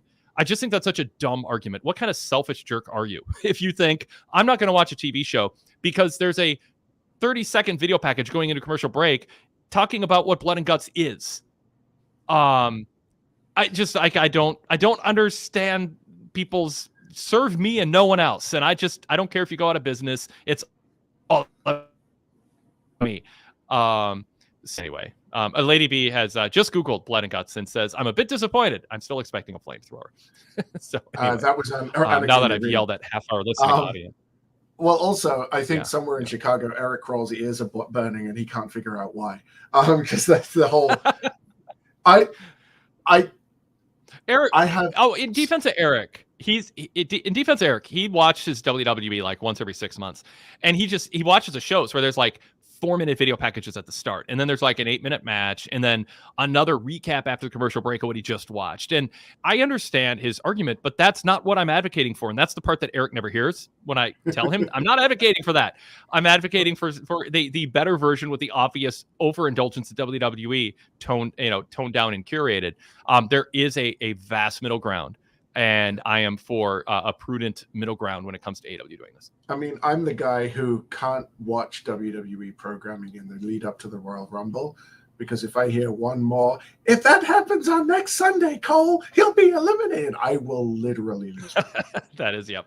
That is not my favorite part there. They, and the pointing at the sign, like they go too far. But like you said, there's this huge middle ground. You can do a minute and a half to introduce a new wrestler. I don't care where he comes from. Mm-hmm. If you bring in somebody from CMLL, I'm not going to have a clue who they are. I can't force myself to watch it. If you bring in someone from New Japan, I'm going to be one of the more informed people about this person. But I'm also smart enough to realize that there's a lot of people watching it who aren't going to have a clue what's going on. And that can't work long term. Rudog commented, he just joined us as a video call, but he goes, maybe that's the point of them not explaining it because people won't watch. And I mean, that's Tony Khan's mentality. I mean, I've texted with him about it. He's very into the difference between a double box break and a non-double box break and how to hold the audience. I just think that's getting bogged down in like it's like you need to have a product that immerses people and brings new people in. And there is the idea that somebody is going to tune out Dynamite forever because there's, a video package explaining blood and guts, or a video recap of something that happened on Collision in front of half of your Dynamite audience that now you're assuming knowledge of and you want people to Google to catch up on or watch YouTube clips. I mean, it's just, you're not, if the minute by minute numbers go down a little bit, well, you create a sense of faith that if you don't watch every minute of Dynamite and you haven't watched every New Japan Tokyo Dome show and you're not up on what's going on in Mexico, you want to create a faith in people that anyone who you're going to be asked to watch for 5 or 10 or 15 minutes every week is someone that they're going to introduce you to in a proper way. And if you break that faith, people will start watching WWE or just not watch you, period. If your numbers go down because AEW is doing one of those recap videos, I know the panels for a minute and see what else is going on a sporting event, they're going to tune back in. That's what I mean by small ball. Like, stop worrying about 2 minutes of a number being down 12%. Think about creating a product that expands your audience and rolls out the welcome mat in a reasonable way. Again, I'm not advocating for some caricature of the worst case scenario video packages. I'm saying do more than the bare minimum or less than the bare minimum, and often AEW does that. So, anyway. Hechicero is a perfect example. He should be right up my alley. He is exactly the type of wrestler that, if you had shown me something about him, I would have cared enough to go and look for more. But they just brought him in and said, hey, look, he's great. Okay. He doesn't win, so why do I care? Yep. Ramanudo says, wrestling is not rocket science. If you care about something and there's additional information that will further your enjoyment, take 5 minutes and seek it out instead of pretending you can't. Ramen, that's fine. And people do that, but not everybody is. And AEW has a smaller audience because they are eliminating the people like me when at the end of a long day, I want to watch something on Netflix and not have to do research to understand it. I'm going to tune out and tune in something else. If you're not already a hardcore fan of a product and you make it difficult for me to unwind, passively watch and enjoy something and recharge, and you're saying, it's not rocket science, pause your life and go read some article that you hopefully can find quickly and read online or watch some. That's ridiculous. It's just, I'm sorry, you make good comments normally, but this idea of it's up to the audience to get engaged in something that AEW puts out there without context, it's part of what stunts AEW's growth. And I don't get the argument against it. People who are into AEW are not going to stop watching AEW forever because it's clear that they're trying to introduce and orient newer viewers and expand their audience. That's just, you might lose them for 2 minutes. They're going to be back at the end of the commercial break. I think there's a way to do it. Chris? I think what's happening is that AEW is not saying to people, go Google. They're not saying anything. And that's the problem. If Excalibur said, this guy has had some crazy matches in Japan with Will Ospreay, Jay White, Tetsuya Naito, go look them up. They're on New Japan World. You can see some of them on YouTube.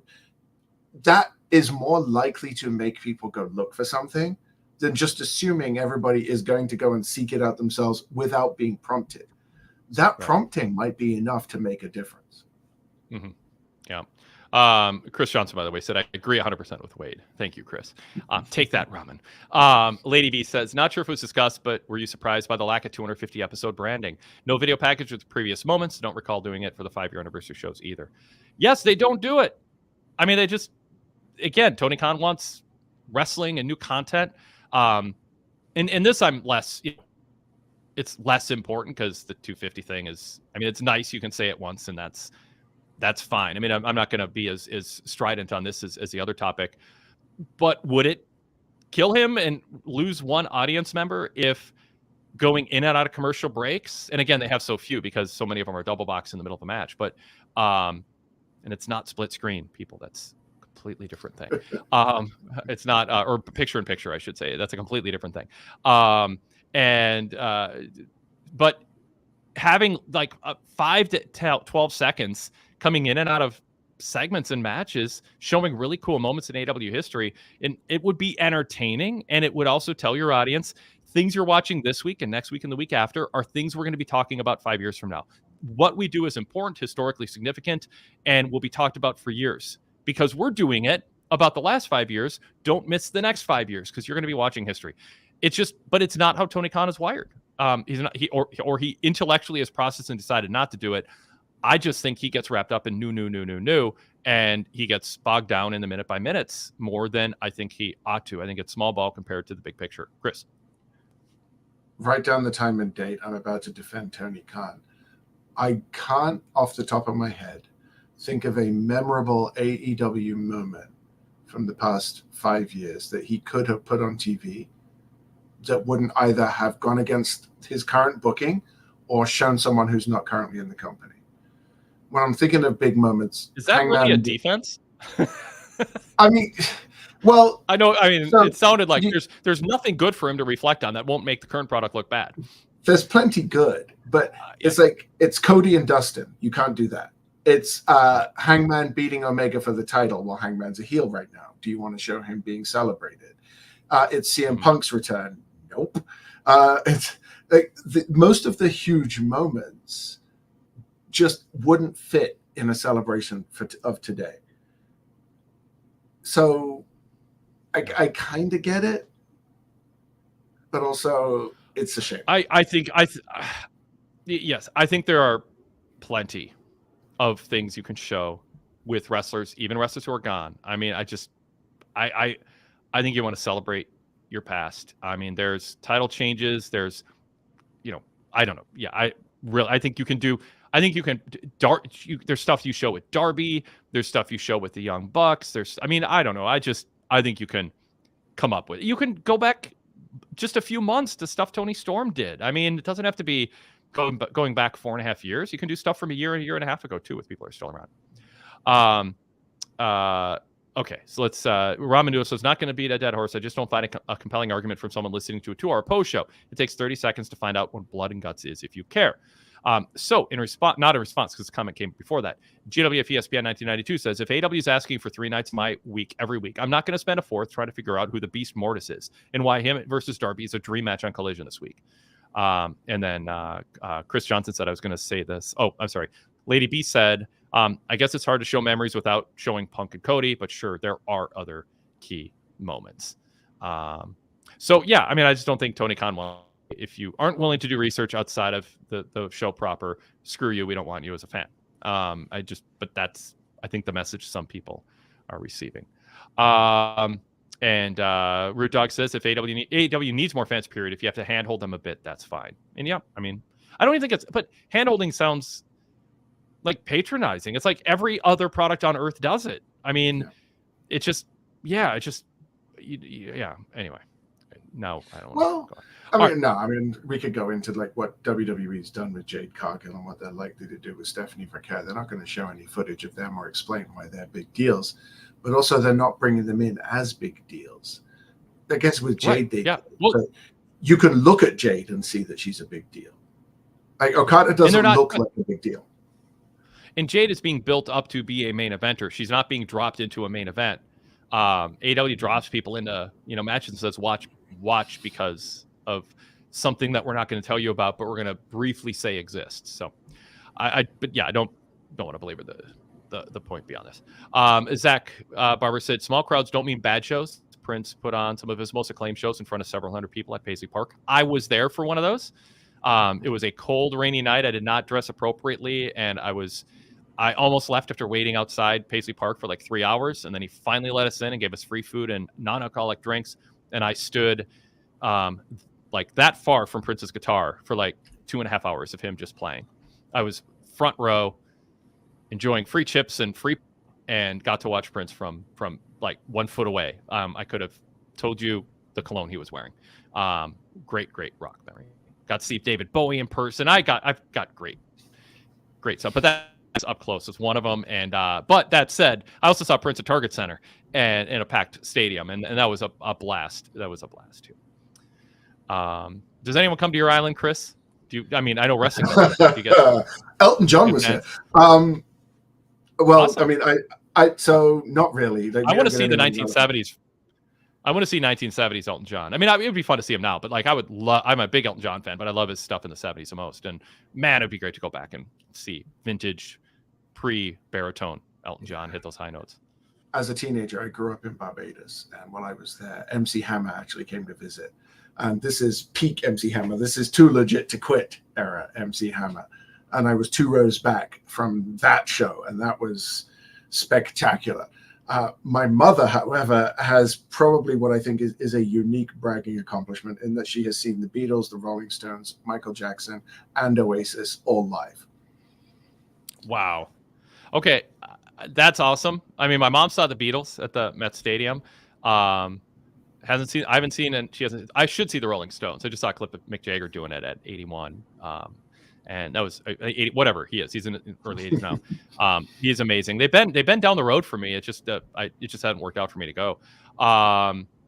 Radiohead, I've seen 3 or 4 times. Probably like 3 of my top 6 concert experiences were Radiohead. That was amazing. Oasis seen a couple times. Blur at First Avenue was one of my all-time favorite experiences. Just in their late 90s prime. And that was great. Stuff is good too. Silver Sun Pickups and Two Door Cinema Club. Just saw them recently at First Avenue, and that was those were great shows. And Joy Wave opened for Two Door Cinema Club, and they're great too. So anyway, I'm thinking I don't want to shortchange new art, but man, there's some just all time greats. Saw Kiss. Glad I got to experience that. That was quite a pro wrestling rock concert hybrid experience. But was Fozzy opening for Kiss? Because then no, thank God. So my favorite band live I saw was a British indie band that no longer exists called Manson, not Marilyn Manson. They were sort of contemporaries of like Pulp and Blur and Oasis, and they came to my university actually in England. Yeah. And still my favorite concert experience, even though it was like 2,000 people shoved into a student union hall. But sometimes those are the best concerts, Yeah, absolutely. Oh, I mean the experience at a venue. Going back to wrestling, like there's some of my favorite wrestling shows have been in really small venues, and some aren't really big venues. Stadium shows aren't my thing. Like big stadium shows for a pro wrestling experience. I mean, it's the atmosphere is great, but it's not the best way to experience pretty much anything other than football, or a big soccer match. But First Avenue, Paisley Park. And then like great theaters, like where you would see stand-up comedy show or play too. The acoustics in some of those buildings are like garbage. I saw Garbage at the Orpheum, and I mean the sound for them. I felt like that was the right venue for a band of that type. God, I'm leaving out some great things, but we're here to talk wrestling. I could just grind the show to a halt talking about great rock concert experience over the years. Okay, let's go to an email here. JB from Detroit says, Excalibur telling Shivani that, quote, Dynamite tonight must have really popped Wade. It might take a while, but I think people are going to get the idea that the word bitch has dropped too much, and the bitchometer will last a full month at some point. I think even Swerve is understanding if everyone else is doing it, it's no longer cool for me to do it. So in Okada, we got to get him to just drop that as a gimmick. WWE has work to do. We'll see, but I'm holding up onto some confidence here. Number 2, the MJF win. Yeah, Chris, go.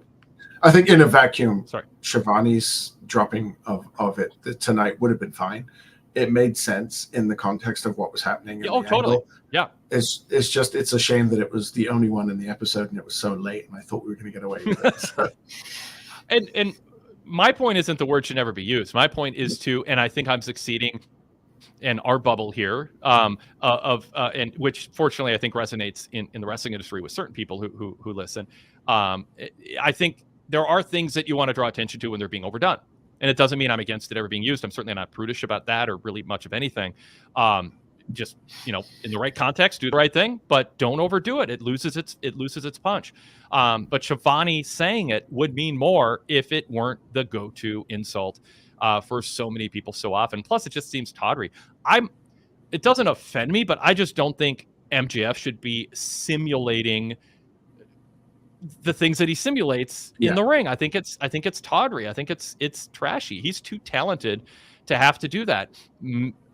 At an indie show in front of just 400 adults, all bets are off, and I'm the last person. To be like, oh, now I can't. I'm so turned off to this product. But from a pure business prudent standpoint, I don't think he should be simulating masturbation and the results of it splashing into a crowd. I'm sorry. I'm going to be blunt about it. That just shouldn't be part of a heel act on a national cable channel. Heels spewing bitch, and TNA had a whole thing where everybody was skanks and they talked about stripper poles. Every woman was accused of coming from a stripper pole and being a skank for a while, and that was when Russo was writing the shows. So it's just like there's more sophisticated, better ways to do it, and the B word is, anyway.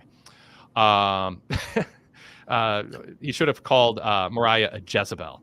It's a classic. You can't take Jim Ross would have filed for royalties. Yeah, exactly. Yeah, that and there's a few Jim Rossisms that are only for him. Only for him. Okay, number 2 from JB. The MJF win with the Dynamite Diamond Ring must be setting up a rematch from Wembley where Ospreay wins the title back, correct? I was convinced it was going to be a time limit draw, so I do like the fact that MJF act in his nature to cheat to win the match instead. And then TK do too many time limit draws and time limit draw swerves. So we covered his first point quite a bit, but how about the idea of too many time limit draws? I remember early on the 30-minute draw was a big thing. It was going to be a thing in AEW that, they're going to, announce 30 minutes, and Cody wrestled some of that. So what do you think, Chris? I don't think it's too many. I think that they're doing a good number. I would like to see them use the timekeeper calling out the time more often in situations where it's not going to be a draw. They didn't even use it tonight. Yep. But I think, it's similar to how I've always wanted them to end a match while they're in a split screen. A double box break. Just because if they do it once, everybody will be paying attention from then on in. And same with the time calls. If you do them in every match, it's going to make it mean more when something goes to a draw. I don't want them to do it more than they're doing it, but I don't think it's too much at the moment. By the way, for newer, uninitiated people, I have an issue with PIP, picture in picture. Excalibur calls it picture in picture. Some people say, no, he's saying picture and picture, but he's just going with the N sound for short. So it's like 2 pictures. But picture, indulge me for 20 seconds. Picture in picture was a thing in the 1980s where you could watch 2 shows at once, and it was a full screen. And then there was a picture inside the other picture in the corner, and you could flip back and forth between them like you could watch 2 football games. There was a picture. I think words count. I'm not perfect. This is one where I'm right and everybody else is wrong. A picture in a picture is not the same thing as 2 pictures side by side. And so a double box break is the actual industry term that producers use to indicate that they are going to show content on the screen next to a commercial break. And so the proper industry term is double box break, and it is absolutely 100% factually not picture in picture, because that is something else entirely. If that wasn't a thing entirely, now I'm past 20 seconds. If that was not something else entirely, and it's like some casual thing, fine, you made up a word, it doesn't mean something else. But this actually means something else completely distinctly different. So I got to do that like every 4 to 6 months. It's a release valve for me, like the Instapot when the rice is done. You hit the valve. I feel better. It's right up there with try and do versus try to do, isn't it? Oh, you want me to go into that? No, sir. No. I love it. All right. But for people wondering, it's try to do, not try. Okay, that's it. The Mariah May segment was excellent. So far, she is acting as a tremendous heel, and we heard audible Toni Storm chants in the crowd. Toni will get a huge reaction when she finally returns. What do you think, Chris, they should do, and what will they do with Toni Storm? Because Zach Barber wrote in his column today at PWTorch.com, she should change. She should get more grounded in reality. This should jar her out of the fantasy world she's been living in. Is that necessary? Would you prefer that? Would you not prefer it? I think it's inevitable and I think it's necessary. What I would like to see is for the first couple of times that they have her on camera, just do a backstage interview or something. Have her still in black and white, but have just red showing as a color. Maybe she's still bloodied. Maybe she's wearing something red, and that's all that shows. And then you just gradually bring her back into color. As for where she goes next, that's always a problem when you have a long-running champion. You don't want to keep them in the title picture because then it starts to seem like a repetitive thing. But also, you can't really start them at the bottom and have her facing like Nyla Rose, poor Nyla Rose, or someone like that. And Jamie Hayter's waiting in the wings as well, and is, in my mind, very likely to show up at Wembley. So it's a tricky one to know what the next steps are going to be for Toni. But as for the jolting her back to reality, yeah, I can see it. What is ultimately Toni Storm's like ceiling as a draw, as a character in AEW, and is this moving her closer to that?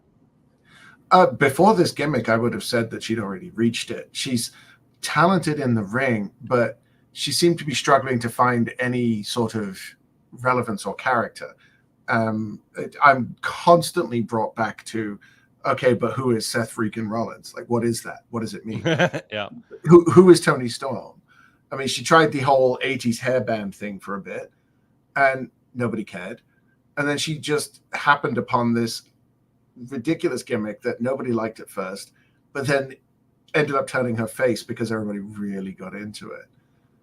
I don't think it can last beyond this, though, because this angle is designed to make her serious, and we've seen that before with other characters who are a little comedic. So they get beaten down, they get bloodied, and it makes them into a serious competitor. So if she can find a way to sort of parlay that into a more complete character that makes us still invested in her storyline, then her talent is enough to carry her and keep her at the top. Very good. JB also says the Bang Bang Gang, referring to Mother Wayne as the stepmom from the Braziers as a lizard, had me audibly laughing. What do you make of the Trios title thing? They actually chose to recap that. I don't even know if that was what I would have chosen to spend time recapping, but what do you make of that, Chris? Can we just not bring them back? Can we vacate them and leave them vacant? I like the Bang Bang Gang. I think the Guns have been an underrated success story for AEW. Just bringing them from two annoying, obnoxious kids to this point where at least one of them, I think it's Colton, is good on the mic, is good cutting promos. Austin's more of a comedy guy, but Colton takes some of the best old school Shawn Michaels, Nick Bockwinkel, Steve Austin flatback bumps. He hits the ropes hard. He does the things that are underrated really well that make his opponents look good. And I think he, underappreciated. And by the way, Austin's not bad. I just think Colton stands out more as a, in certain ways, but Austin's more the comedic guy for sure.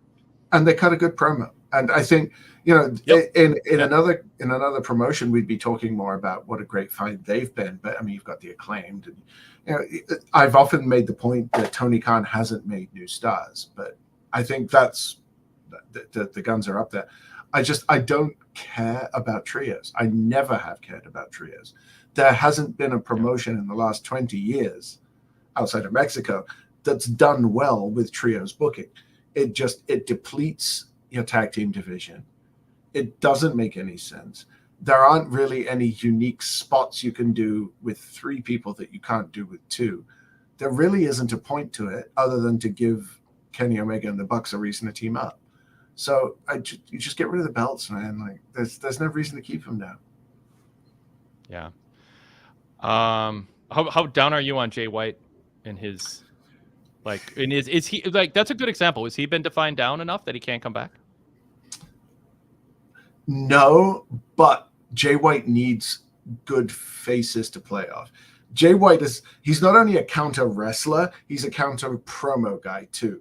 He is at his best when he is reacting to what's being said to him and about him. And then, unless he has a strong foil, he's not really going to be able to show his chops. I feel like people like him and Okada are in a holding pattern. Somebody mentioned it in the chat earlier that, if you think Okada's stale, wait for Omega to come back and see what he can do. And I think that Omega and Ospreay are the two big opponents that are waiting for Okada that we haven't really had the chance to explore. Jay White's similar. Like, Jay White and Okada have had a great rivalry. And there are a lot of dream matches waiting for him. But right now, the focus is on Swerve and Ospreay. And you need to find some way to occupy your Jay Whites and your Okadas and your Hangmans until they have a chance to be at the top.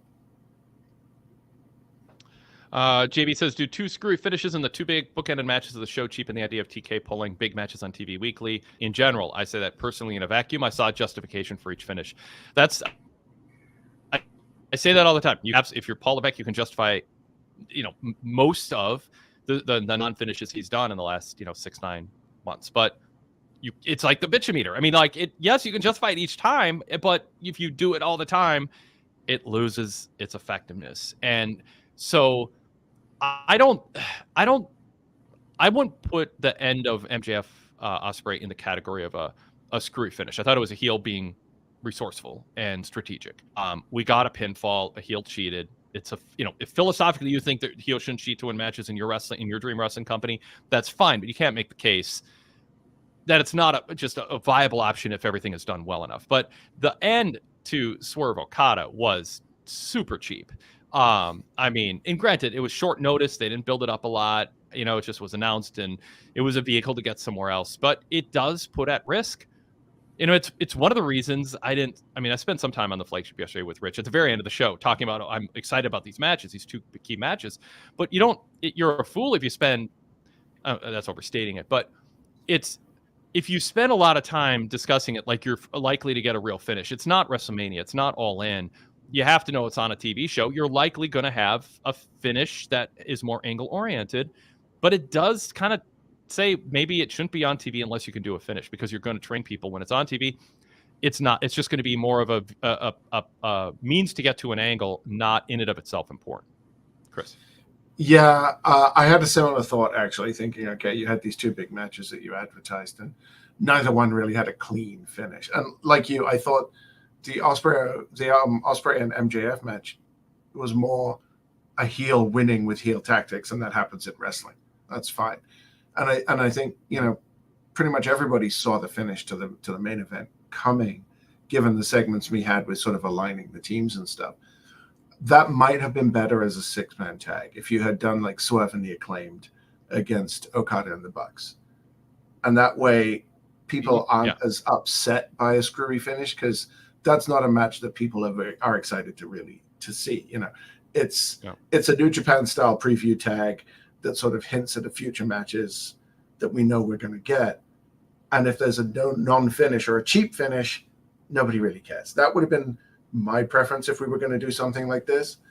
But advertising a match like that, which to my knowledge was a first-time match. I mean, I'm open to being corrected that it happened in an indie somewhere. I don't think so. But people were excited by it, and now you can't put that toothpaste back in the tube. It's not a first-time match anymore. So next time it happens, it doesn't have that special feeling. And unlike the opener, we didn't get the classic. And when we advocate for Tony Khan not waiting too long and then they don't happen for matches, we're not advocating for on TV with the screwy finish with 1 week's notice. Like, there is another way to approach this. That is not the argument that unravels what we're advocating for. You when you have a match of caliber of Swerve Okada for the first time, build it up for 3 weeks. Spend some time on it and be prepared to do a finish. Or on rare occasion, not as a rule, do a screwy, trapdoor finish. Having said that, is Team AEW? Yeah, go ahead, Chris. Yeah. I didn't think it was a great match. I didn't think the chemistry was there. They seemed a little bit off in a lot of places. So maybe this was a good time to put them in the ring with each other so they could find that out. And when we do finally get the singles match that goes to an end and a conclusion, they're able to work a little smoother together.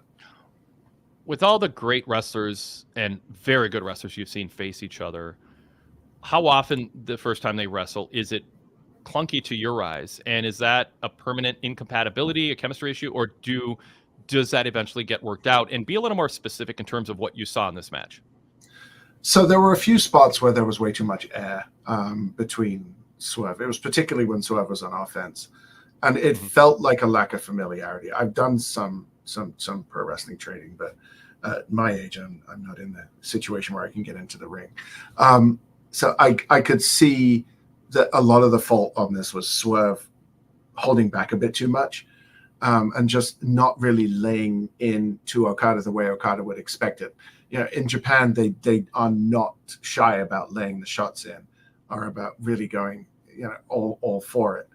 And Swerve just seemed a little tentative and a little slow to adapt to Okada's positioning. I've seen a lot of situations where people would be expected to be familiar with each other, but for some reason the chemistry just isn't there. Willow Nightingale, Chris Statlander, perfect example of that. Those two should be great together. That looks like it should be a great match on paper. I just haven't seen them click together, and it's possible they could work that out. In general, though, once you get more familiar with someone in the ring, the matches should improve. So sometimes it's just a clash of styles, but I think the next time we see these two in the ring together, it's going to flow a lot better. Yeah. All right, good. Is Team W a bit underwhelming for Blood and Guts? I totally understand Swerve and Darby being in the matches. It makes sense. I like Mark Briscoe, but he's upper mid-card at best, and I don't really think anyone currently believes that the Acclaimed is a hot act. I mean, I want to give them a little credit for, like, they tried to create some promos and a pre-existing feud with the Bucks and Acclaimed. Mark Briscoe's crazy, and he did a promo in the ring, entering himself in. I mean, they've checked some boxes in terms of creating it. To me, the issue is less how they got there, but the fact that they're just doing it at all.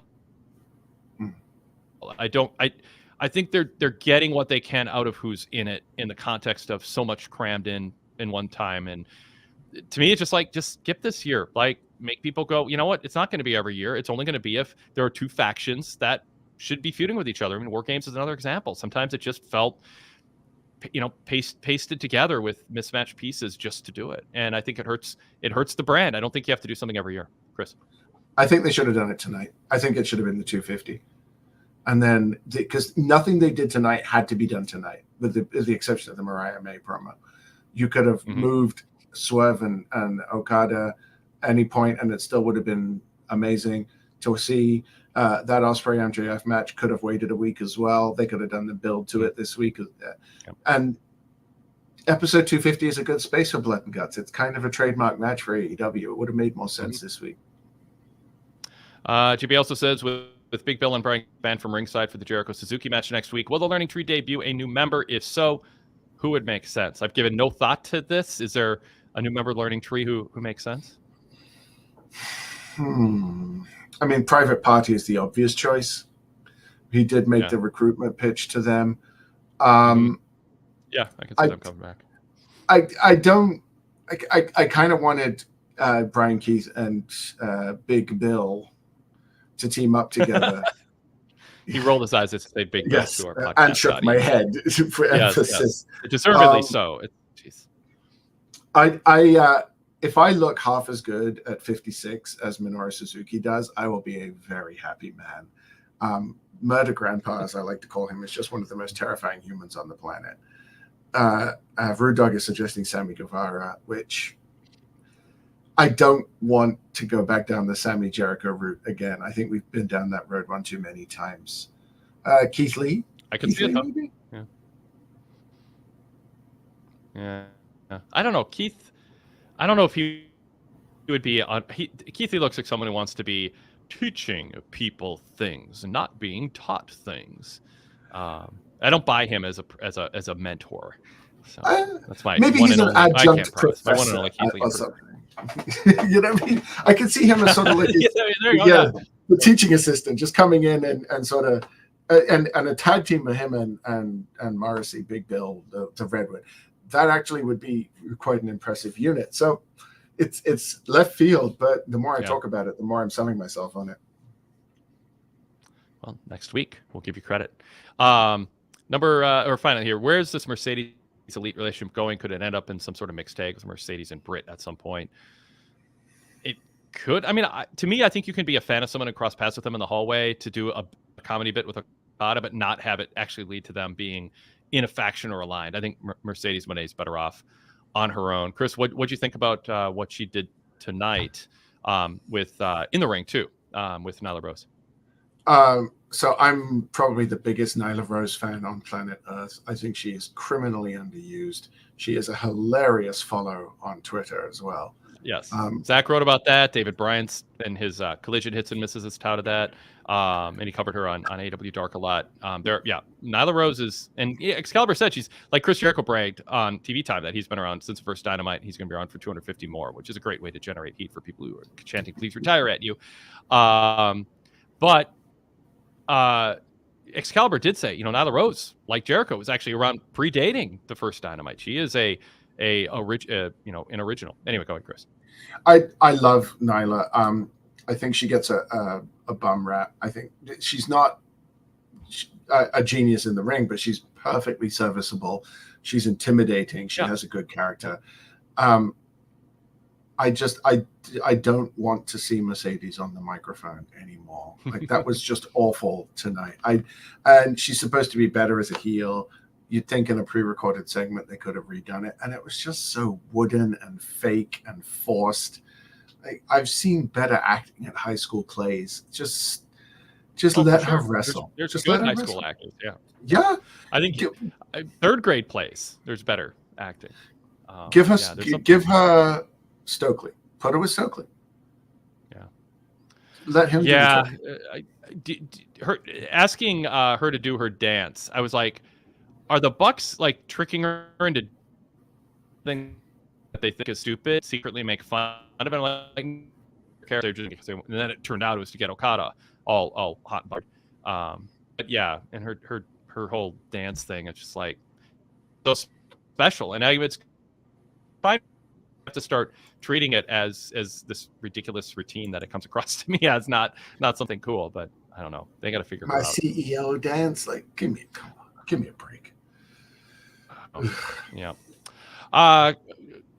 Chris, I think the emails helped us. The email from JB definitely helped us cover some things we hadn't covered. Is there anything else before we wrap up here that you want to bring up? No, the only two things I wanted to talk about were Nyla and how I feel sorry for her, and Minoru Suzuki. I guess we didn't really touch on the lack of reception for him. I was lucky enough to be in the building for his entrance in Toronto at Forbidden Door last year, and 20,000 people singing Kaze ni Nare in a very bad Japanese accent was an experience. But the 4,000 people in Little Rock sure didn't have a clue what they were supposed to say, and I think that's a really good sign that sometimes you need to do these things in the right venue. Yeah. All right, very good. Thanks, everybody. Please join us Friday night after SmackDown if you haven't yet. Subscribe to and check out the Wade Keller Pro Wrestling Podcast. As noted, Rich Fan joined me yesterday on the flagship. Well over now, a lot of SummerSlam talk, but AEW talk too, and a variety of other topics. That is free. Just search Wade Keller in your podcast app. You'll see the blue logo and the red logo. Subscribe to both. They're both free podcasts. Sometimes it's easier. I know with me, I bounce back and forth between watching my favorite content on YouTube and also on my phone when I'm just out walking the dog or going to Costco or whatever. I'll throw earbuds in and listen. So please do subscribe to both of those shows. While you're at it, search PWTorch to subscribe to the PWTorch Daily Cast. That is also free with different shows each day of the week, including the All Elite Conversation Club. I encourage you guys to check that out on an AEW dedicated show with Joel and Gregg going deep into AEW each week. So highly recommend that you check that out. Again, search PWTorch and subscribe for free. You can get all of our shows that I just mentioned along with our VIP lineup by being a VIP member. PWTorch.com/GoVIP. That includes the new 7-star podcast. Chris, tell people about what you and Kelly are doing. Yeah, so New Japan is a bit different from most promotions in that they don't have a regular show. So the 7-star podcast is going to focus on New Japan. We're going to be talking about events as they happen. With the G1 coming up, we are not going to make the foolhardy mistake of trying to do a show after every G1 show, but we will do sort of a fairly regular recap. And it's a good way to keep up on a product that can be a little hard to follow if you don't like getting up at 4 o'clock in the morning, which who does? But the G1 starts in 2 days' time. I am currently working my fingers to get used to all of the typing I'm going to be doing for the next month and a bit. We're going to have a lot of coverage on that, both audio and written. You don't need every move. You don't need every move. When they just go crazy, just go after. I know. I know there's completists. Yep. We're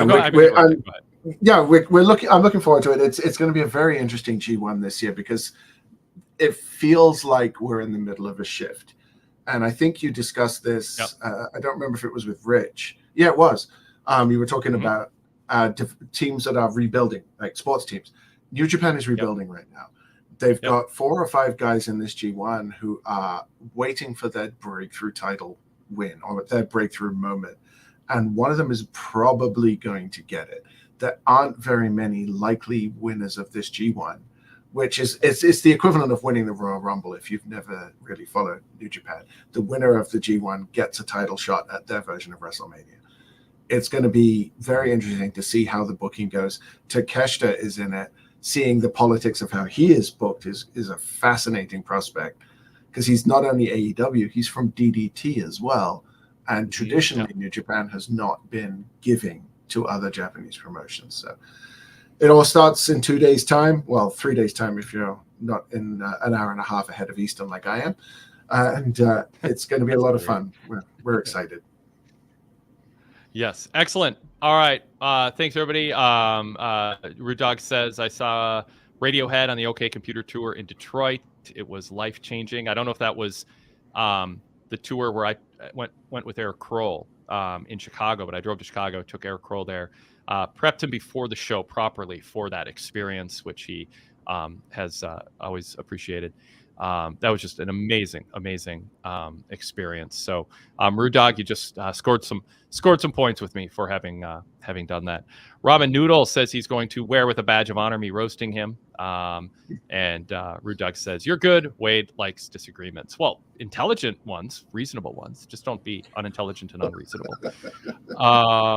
And Robin adds, I didn't mean that sarcastically. Wade's a legend. I just don't agree with him on the Secret Club stuff. Well, Robin, you're wrong. But unreasonable people can have differing opinions. Ramen also, by the way, said Chris Keith Lee would be great, honestly.